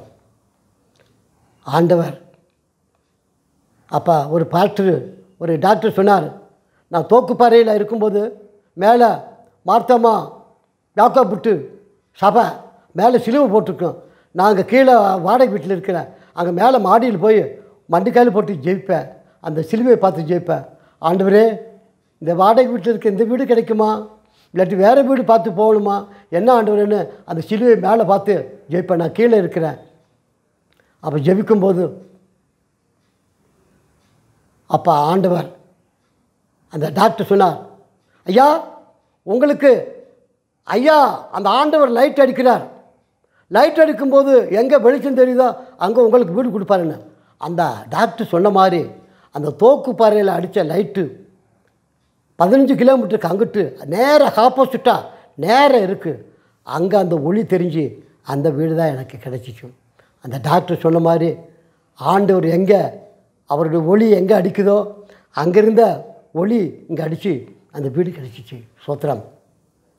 ஆனாலும் நான் வீடு இல்லாமல் இருந்தேன், ஒரு வீட்டில் படுத்திருந்தேன். வீடெல்லாம் ஒழுகும், கோப்பைகளை வச்சு ஒழுகும், படுக்கிறதுக்கு சாக்கு தான் எடுத்துகிட்டு போய் படுக்கணும். அப்படியெல்லாம் நான் பட்டேன். ஆடு மாடு பற்றிட்டு போகும்போது படுக்கிறது கூட குளிர், பயங்கர குளிர். ஒரு கடையில் போய் மாடை கட்டி போட்டுட்டு படுக்கிறது கேட்குறேன், ஐயா குளிருக்கு ஏதாவது பொத்துருக்கு தாங்கன்னு. ஒன்றுமே இல்லைங்க அப்படிங்கிறாங்க. அப்போ அவர் ஒரு சாக்கை கொடுக்குறாரு. சாக்குக்குள்ளாது என்ன செய்யுது, பயங்கர குளிராக இருக்குது, ஐஸ் மாதிரி இருக்குன்னு சொல்லி நான் அந்த சாக்குக்குள்ளே முளைஞ்சி அப்படியே படுத்துக்கிட்டேன். காலையில் பார்த்தா என் உடம்பு முழுவதும் மைதா மாவாக இருந்துச்சு. ஆண்டவரே ஸ்தோத்திரம் சொல்லி அந்த மைதா மாவெல்லாம் உதறி விட்டுட்டு நான் இருந்தேன். இப்படியாக இருக்கிற காலத்தில் மீண்டுமாக மனைவி கர்ப்பம் தரித்தாள். மீண்டுமாக மனைவி கர்ப்பம் தரித்து ஜான்சன் பிறக்கிறான். 8வது ஜெசி, 7வது கன்மலை, 9வது ஜான்சன் பிறக்கிறான். ஸ்தோத்திரம். அதுக்கு பிற்பாடு மீண்டுமாக கர்ப்பம் தரித்து ஒரு பையன் பிறக்கிறான், ஆல்வின். அவன்தான் 10வது குழந்தை. இப்படியாக ஆண்டவர் எனக்கு 10 குழந்தைகளை கொடுத்தா. இவ்வளோ கஷ்டங்களும் கல் தூக்கி சுமந்து சார்கட்டை வெட்டி கஷ்டப்பட்டு பால் சப்பளை செய்து ராத்திரி பகடமாக யானைகளையும் காட்டு பன்னிகளும் நடந்து நான் ரொம்ப கஷ்டப்பட்டேன். ஒரு சமயம் என் மகளை ஸ்கூலில் படிக்கிற காலத்தில் நான் சைக்கிளில் வச்சுட்டு நான் ஒரு ஏற்றத்தில் எஸ்டேட்லேருந்து ஒரு 7 கிலோமீட்டர் போகணும். என் மகளை சைக்கிளில் வச்சுட்டு நான் போய்கிட்டு இருக்கேன். அப்போ எப்போ என் கூட செல்வம்ங்கிற ஒரு நாய் வரும். அந்த நாய் வந்து திடீர்னு கட்டிங்கில் ஏறிடுச்சு. ஏறவும் அங்கே ஒரு பெரிய யானையும் யானைக்குள்ளே குட்டி இருக்குது. அப்போ யானை நினைக்குது இந்த நாய் வந்து நம்ம குட்டியை கடிக்க வருதுன்னு சொல்லி அந்த நாயை விரட்டுறதுக்காண்டி கட்டிங்கிலேருந்து ரோட்டுக்கு வந்துருச்சு. ரோட்டில் வந்து நான் ரோட்டில் சைக்கிளில் என் மகளை வச்சு நான் போய்கிட்டு இருக்கிறேன். என் பின்னால் நாய் வருது, நாய்க்கு பின்னால் யானை வர வருது. ஆண்டவரே சோத்திரம்னு சொல்லி நான் பயங்கரமாக ஏத்தத்தில் மிதிக்கிறேன். கர்த்தருடைய கிருபையில் அந்த யானை அந்த குட்டி ஞாபகம் வந்ததுமே என்னை உரட்டதை திரும்பிடுச்சு. ஆண்டவர் காப்பாற்றி விட்டுட்டார். ஒரு சமயம் நானும் டாக்டர் சேவியரும் அவருக்கு எப்பவும் நாங்கள் 2 பேர் தான் சாப்பிட்டு ஜெபமெல்லாம் செஞ்சுட்டு வருவேன். 9 மணி ஆச்சு ராத்திரி. அப்போ நானும் அவரும் சாப்பிட்டுட்டு நான் போகிறேன்னு சொல்லி நான் சைக்கிளில் பரப்பிட்டேன். சைக்கிளில் பரப்புற போது 2 யானை, ஒரு கொம்பனும் பிடியானையும் 2 ஆனை நிற்குது. 2 ஆனை நிற்கும்போது அந்த பெண் ஆனை என்னை எதுக்க வந்து விரட்டிருச்சு. அப்போ விரட்டவும் அந்த சைக்கிளை போட்டுட்டு நான் உடனே டாக்டர் வீட்டில் போயிட்டேன். அப்போ கதை திறந்த மணிக்கு தான் இருக்கேன். டாக்டர் வீட்டில் போகவும் டாக்டர் நானும் அந்த வீட்டுக்குள்ளே நிற்கிறோம். யானை விரட்டிட்டு வீட்டு வரைக்கும் வந்துருச்சு. என் சைக்கிள் ரோட்டில் கிடக்க, அந்த சைக்கிள் கடந்து வீட்டு பக்கத்தில் வந்துருச்சு. அப்போ டாக்டர் போ போ அப்படிங்கிறாரு. யானை உம்முன்னு சொல்லி வாசலில் நிற்குது. அன்றைக்கி அந்த யானை என்னை சைக்கிளோடு மிதிச்சிருந்தா எனக்கு ஒன்றுமே தெரியாது. ஆண்டவர் அற்புதமாக என்னை காப்பாற்றிட்டார். அந்த சைக்கிளை போட்டுட்டு ஒரு 10-30 அடி 50 அடி தூரத்தில் அந்த சைக்கிளை போட்டுட்டு நான் வீட்டுக்குள்ளே வந்துட்டேன். வீட்டுக்குள்ளே வரவும் எனக்கு ஆண்டவர் அந்த ஒரு இதில் ஆண்டவர் ஆசீர்வதிச்சிட்டார். இதுபோல் ஆண்டவர் என்னை உயிரை காப்பாற்றி எனக்கு கை காலுக்கு சுகபலத்தை கர்த்தாவை கொடுத்து இந்த கடைசி நாளுகளில் ஆண்டவர் இந்த ஊழியத்தை செய்யும்படி என்னை ஆண்டவர் அழைச்சிருக்கிறாரு. அந்த மகள் செய்ய வேண்டிய ஊழியத்தை நான் செய்கிறதுக்கு ஆண்டவர் எனக்கு கிருபை கொடுத்தார். அதே மாதிரி 10 வருஷமாக நான் ஊழியம் செஞ்சுட்டு இருந்தேன். திடீர்னு எதிர்பார்க்காம அந்த சபையில் உள்ள ஒரு தலைவர், ஐயா நீங்கள் கேரளாவுக்கு போங்க, ஊழியம் வேண்டாம், ஃபண்டு இல்லை, உங்களுக்கு கொடுக்கறதுக்கு ஃபண்டு இல்லை அப்படின்ட்டாரு. அப்போ நான் சொன்னேன், எனக்கு கொடுக்கறதுக்கு ஃபண்டு இல்லாட்டி நான் இந்த ஊழியத்தை நான் வேலை செஞ்சு இந்த ஊழியத்தை நான் பார்ப்பேன்னு சொல்லி அப்படியே வந்துட்டேன். அப்படியாக நான் 5-6 வருஷ காலமாக நான் சொந்தமாக ஊழியம் பார்த்துட்டு இருந்தேன். அப்போ நான் வயசான காலத்தில் இப்படியெல்லாம் நடக்க முடியாது, நடக்காமல் எது என்ன செய்யுது, நமக்கு ஒரு வண்டி வேணுமே, என்ன செய்யுது அப்படின்னு சொல்லி அப்படி மனுஷன் தான் நினச்சேன். ஆண்டவர்கிட்ட நான் கேட்கவே இல்லை. ஆனால் என்னுடைய ரீதியில் அப்படி ஒரு வண்டி கிடைச்சா நல்லா இருக்குமே, நம்ம பாட்டுக்கு போய் செய்யலாமன்ட்டு நான் கேரளாவில் எனக்கு லோன் எல்லாம் சான்ஸ் ஆகிடுச்சு. திடீர்னு எங்கள் மனைவி அந்த லோனை என் மகன் பேருக்கு வாங்க வேண்டான்ட்டாங்க. ஐயா உங்களுக்கு வயசாகி போச்சு, உங்கள் மகன் பேருக்கு இந்த லோனை கொடுக்கலாம், நீங்கள் வண்டி எடுத்துக்கலான்ட்டாங்க. எங்கள் மனைவி எடுக்காதடா, நீ கையெழுத்து போடாத, இந்த அடிச்சுட்டா ஒன்றே பிடிச்சிட்டு போயிடுவாங்கடா போலீஸ் அப்படின்ட்டாங்க. எங்கள் மனைவி அந்த லோனை வாங்க விடாமல் செஞ்சிடுச்சு. பரவாயில்லன்ட்டு நான் சொந்த ஊருக்கு போடிக்கு வந்தேன். போடிக்கு வந்து அந்த வண்டிகள்லாம் பார்த்தேன். வண்டி பார்த்துட்டு, ஐயா எனக்கு ஒரு வண்டி வேணும் அப்படின்னு. ஐயா கொடுக்கலாங்க, உங்களுக்கு வண்டி கொடுக்கலாம். உங்களுக்கு வீடு இருக்கா, சொந்த வீடு இருக்கா? ஆமாங்க இருக்கேண்ணே. வீட்டு வரி ரசீது இருக்கா? இருக்கு அப்படின்னு. அப்போ கொண்டாங்க அப்படின்னாங்க. கொண்டு போய் கொடுத்தேன், பேங்க் புக்கெல்லாம் கொடுத்தேன். எனக்கு ஒரு வண்டியை 2017 எனக்கு யமஹாங்கிற அந்த ஸ்கூட்டியை கொடுத்தாரு. அதில் போய் தான் நான் ஊழியத்தை செஞ்சுக்கிட்டு இருக்கிறேன். நான் முட்டுக்கெல்லாம் போகும்போது என் பைபிளை தூக்கிட்டு எப்பவும் போவேன். அப்போ என் கூட உட்காந்துருக்கிற ஒரு விசுவாசி இந்த பைபிள் போகிற போதெல்லாம் கொண்டு வருவேன் அப்படிம்பேன். அப்போ அவர் அந்த ஊழியக்காரர் சொல்லுவார், ஐயா பைபிளை நீங்கள் சுமந்தா அது உங்களை சுமக்கும் ஐயா அப்படின்ச்சு. அப்போ அவர் சொன்ன வார்த்தை தான் நான் பைபிளை தூக்கி சுமந்த இப்போ எனக்கு ஸ்கூட்டி எனக்கு செமையாக இருந்து என்னை போகிற பக்கமெல்லாம் அந்த செமந்து எல்லா கிராமங்களுக்கு போய் நான் நிப்பாட்டி இந்த ஊழியங்களை பார்த்து தேனி போடி கேரளா எல்லா இடங்களுக்கும் என்னை அற்புதமாக நடத்தி வருகிறார். கர்த்தருடைய கிருபையில் என்னை அப்படியாக நடத்தி வரும்போது ஒரு சமயத்தில் நான் 5 மணிக்கு அதிகாலையில் நான் கேரளாவுக்கு போகிறேன். 7 மணி 8 மணி ஆனதுமே வெயில் அடிச்சுமே கண் உறக்கம் வந்துருச்சு. லேசாக கண்ணை அடைச்சேன். அப்போ பொன்முடி டாமு பக்கத்தில் போய் என் வண்டி எதிர்பார்க்காம ஒரு கட்டிங்கில் போய் டம்முன்னு அடிச்சிருச்சு. பயங்கர மழையில் போய் கட்டிங் அடிச்சதுமே என் கோட்டு ரெயின் கோட்டு முழுதும் மண், துணிமணி எல்லாம் மண், வண்டியும் மண்ணாகி போச்சு. போய் அடித்த வேகத்தில் பைக்குக்குள்ளே சாவி உள்ளே போயிடுச்சு. அப்போ எடுக்க முடியாது. அப்போ நான் ஆண்டவரே நீ எந்த ஒர்க் ஷாப்பில் போய் நான் அதை ரிப்பேர் பார்த்து நான் எப்படி ஆண்டவரே போகிறதுன்னு நான் அப்படியே வண்டியை தள்ளிட்டு போயிருக்கும்போது தான் பரிசுத்த ஆவியானவர் ஒரு 3 பேர் ஜீப்பில் வந்து என்னை பார்த்துட்டு அப்படியே நிப்பாட்டிட்டாங்க வண்டியை. என்ன இங்கே போய் மோதிருக்கிறீங்க என்ன? ஆமாங்க, கண்ணை லேசாக அடைச்சேன், இங்கே போனது அங்கே போய் அடித்து இந்த மாதிரி அடிச்சேன்னே. அவர் வந்தார். ஒருத்தர் வந்து இப்படி முன்னால் தள்ளினார். தள்ளவும் டக்குன்னு உள்ளே போன சாவி வெளியே வந்துருச்சு. ஷார்ட் பண்ணார். ஷார்ட் ஆயிடுச்சு. ஐயா இப்படியே நீங்கள் அடிமாலி போயிருங்க அப்படின்னாரு. ரொம்ப சந்தோஷம்ண்ணே.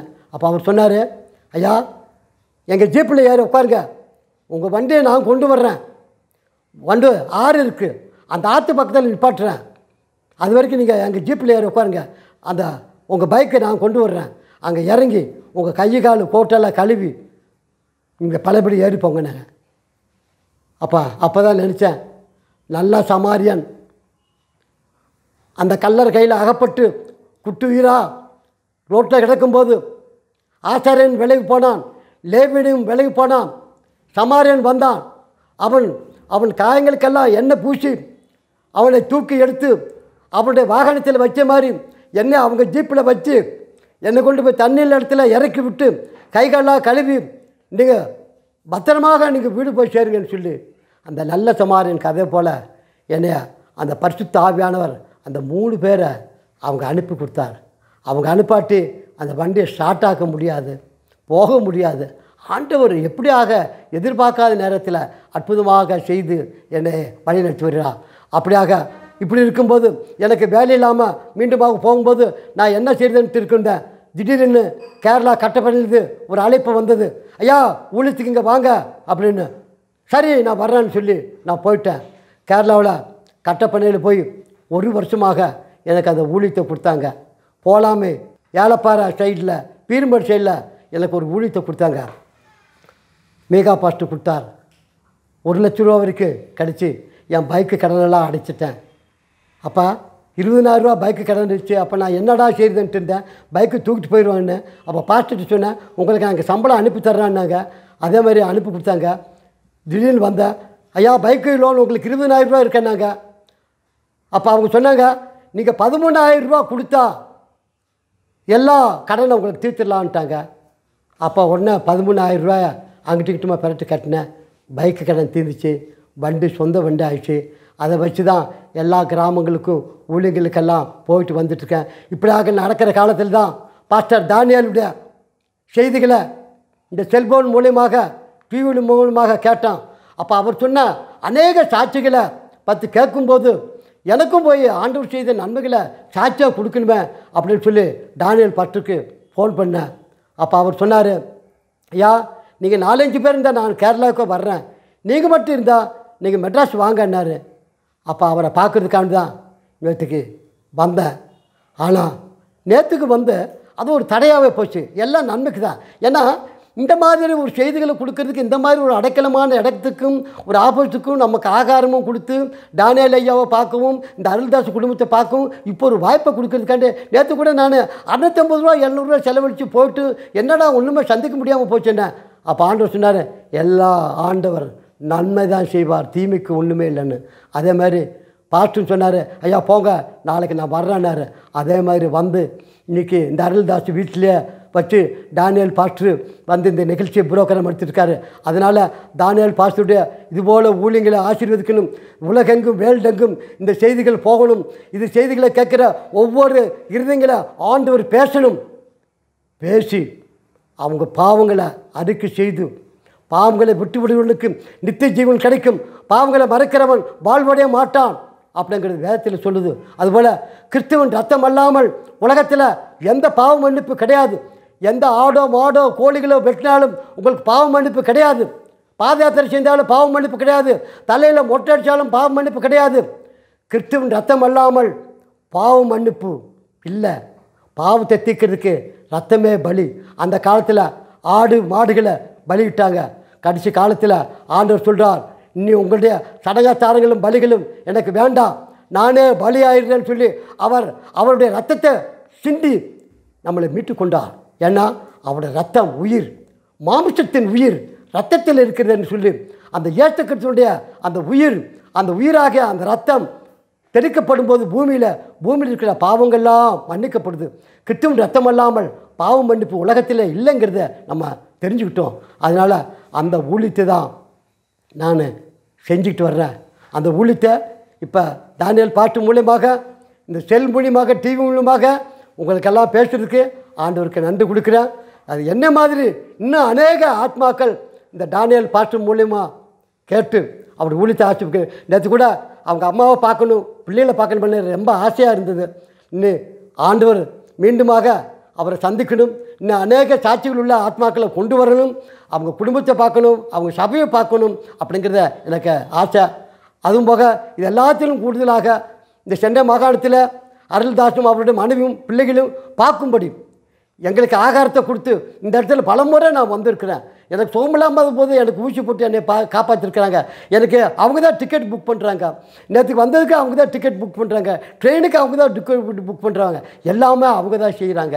அப்பா, ஊழிக்காரரை போஷிக்கிறது, உள்ளில் இருக்கிற சிறியவனுக்கு நீ எதை செய்தியோ அது எனக்கே செய்தீர்கள் என்று வேத வாக்கத்தின் பிரகாரம் டானியலாகிய ஊழிக்காரருக்கும் அடியனாக இந்த ஊழிக்காரருக்கு அவங்க எதை செய்தாங்களோ அது கர்த்தர் இரண்டாயிரத்தினாக அந்த குடும்பத்தை கொடுத்து ஆச்சரிப்பார். அதுபோல் விசேஷமாக இந்த இடத்துல வந்து எனக்கு இடத்த கொடுத்து ஐயாவை வந்து பார்த்து எங்களுக்கு ஒரு சமாதானமாக இந்த நிகழ்ச்சிக்கு ஏற்பாடு செஞ்சார். அதனால் கர்த்தருக்கு ஸ்தோத்திரம். பிரியமான ஜனங்களே, நான் மீண்டும் உங்கள்கிட்ட கேட்குறேன். எனக்கு 78 வயசாச்சு.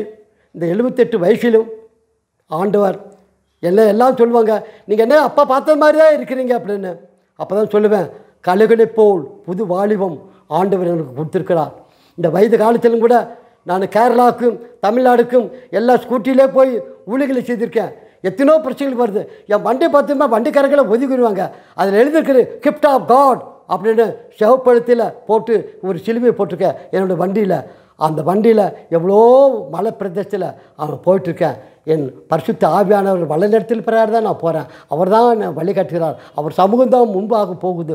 அப்படி தான் நான் பின்னாலே போயிட்டுருக்கேன். அப்படி தான் என்னை அந்த வண்டி ஆக்சிடெண்ட்டில் ஆன போதும் என்னை காப்பாற்றி அவர் தூதர்களுக்கு அனுப்பிவிட்டு அந்த ஆவியானவர் என்னை காப்பாற்றி நடத்தினார். அதனால் பிரியமான ஜனங்களே, மீண்டுமாக உங்களிடத்தில் நான் கேட்குறது என்னென்னா, கடைசி காலம் இனி காலம் செல்லாது.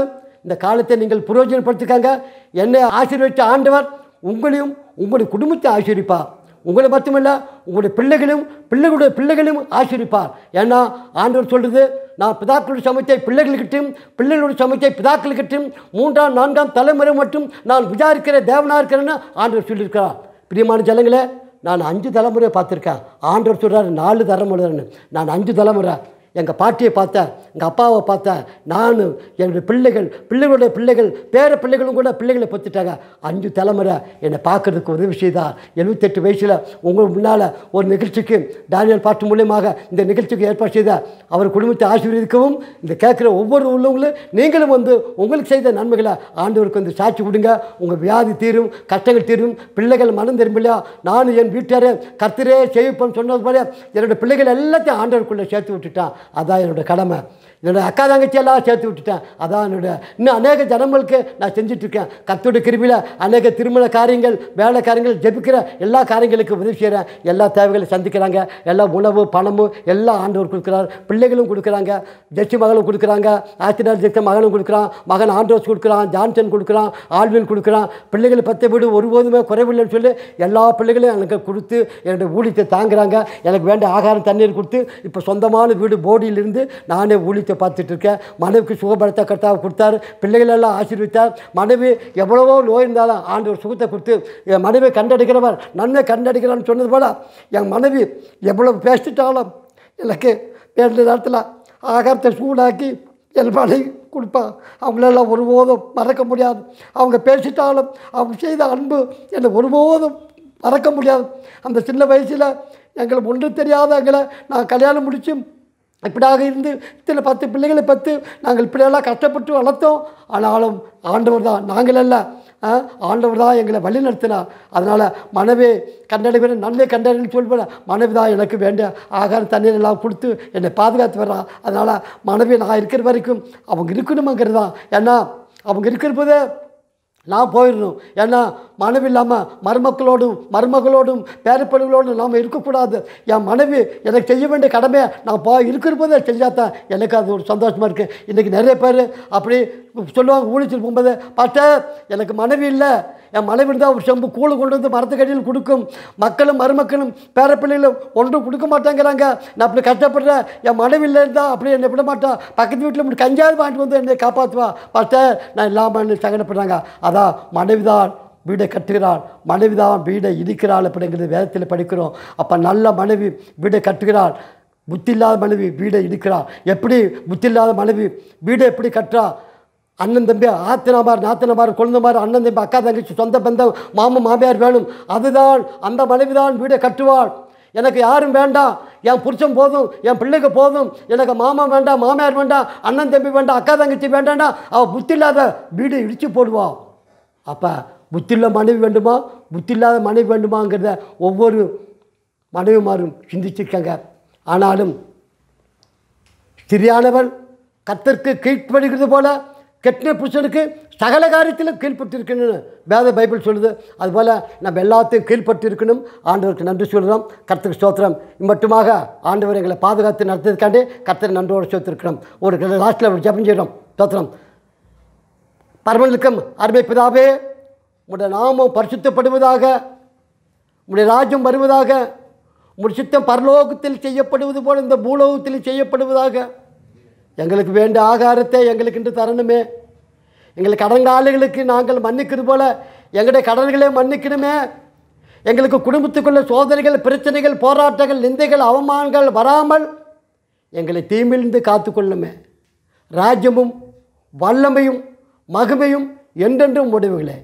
ஆத்மாவே கர்த்தரை ஸ்தோத்திரி, என் மன உள்ளமே அவர் பரிசுத்த நாமத்தை ஸ்தோத்திரி. ஆத்மாவே கர்த்தரை ஸ்தோத்திரி. கர்த்தர் செய்த சகல உபகாரங்களுக்கும் உதவிகளுக்கும் நன்றி சொல்லுகிறோம். ஆண்டவரே ஸ்தோத்திரம். தொடர்ந்து ஆசீர்வதி இயேசு நாமத்தில் கேட்குறோம் பிதாவே. ஆமென். உங்கள் எல்லாரும் ஆண்டவர் ஆசீர்வதிப்பாராக. இதை கேட்டுட்ட ஒவ்வொரு இருதயங்களும் நீங்களும் ஆண்டவர்கிட்ட ஒப்பு கொடுங்க, மனம் திரும்புங்க, உங்கள் பிள்ளைகளுக்காக ஜெபிங்க. ஆண்டவர் கேட்பார். நான் யாரும் என்னிடத்தில் வருகிறேன், நான் யாரும் புறம்பே தள்ளுவதில்லைன்னு ஆண்டவர் சொல்லியிருக்கிறார். அதனால் உங்களுடைய பாவங்கள் இரத்த தாம்பரம் சிவப்பாக இருந்தாலும் பஞ்சை போல வெண்மையாகும். கிறிஸ்துவின் ரத்தம் அல்லாமல் பாவம் மன்னிப்பு கிடையாது. எப்பேற்பட்ட பாவம் இருந்தாலும் கிறிஸ்து மன்னிக்கிறார். கிறிஸ்து மன்னிக்காத முடியாத காரியங்கள் ஒன்றுமே இல்லை. அதனால் பிரியமான ஜனங்களே, இந்த பூமியில் நீதிமான் ஒருவனும் இல்லை.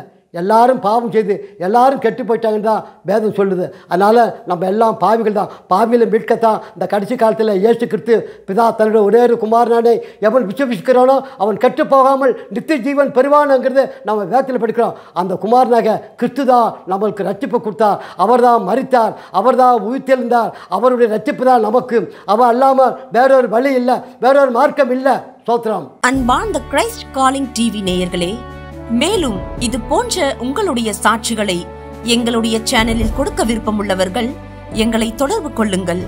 தொடர்புக்கு 7200713563. கர்த்தர் தாமே உங்களை ஆசீர்வதிப்பாராக. ஆமேன்.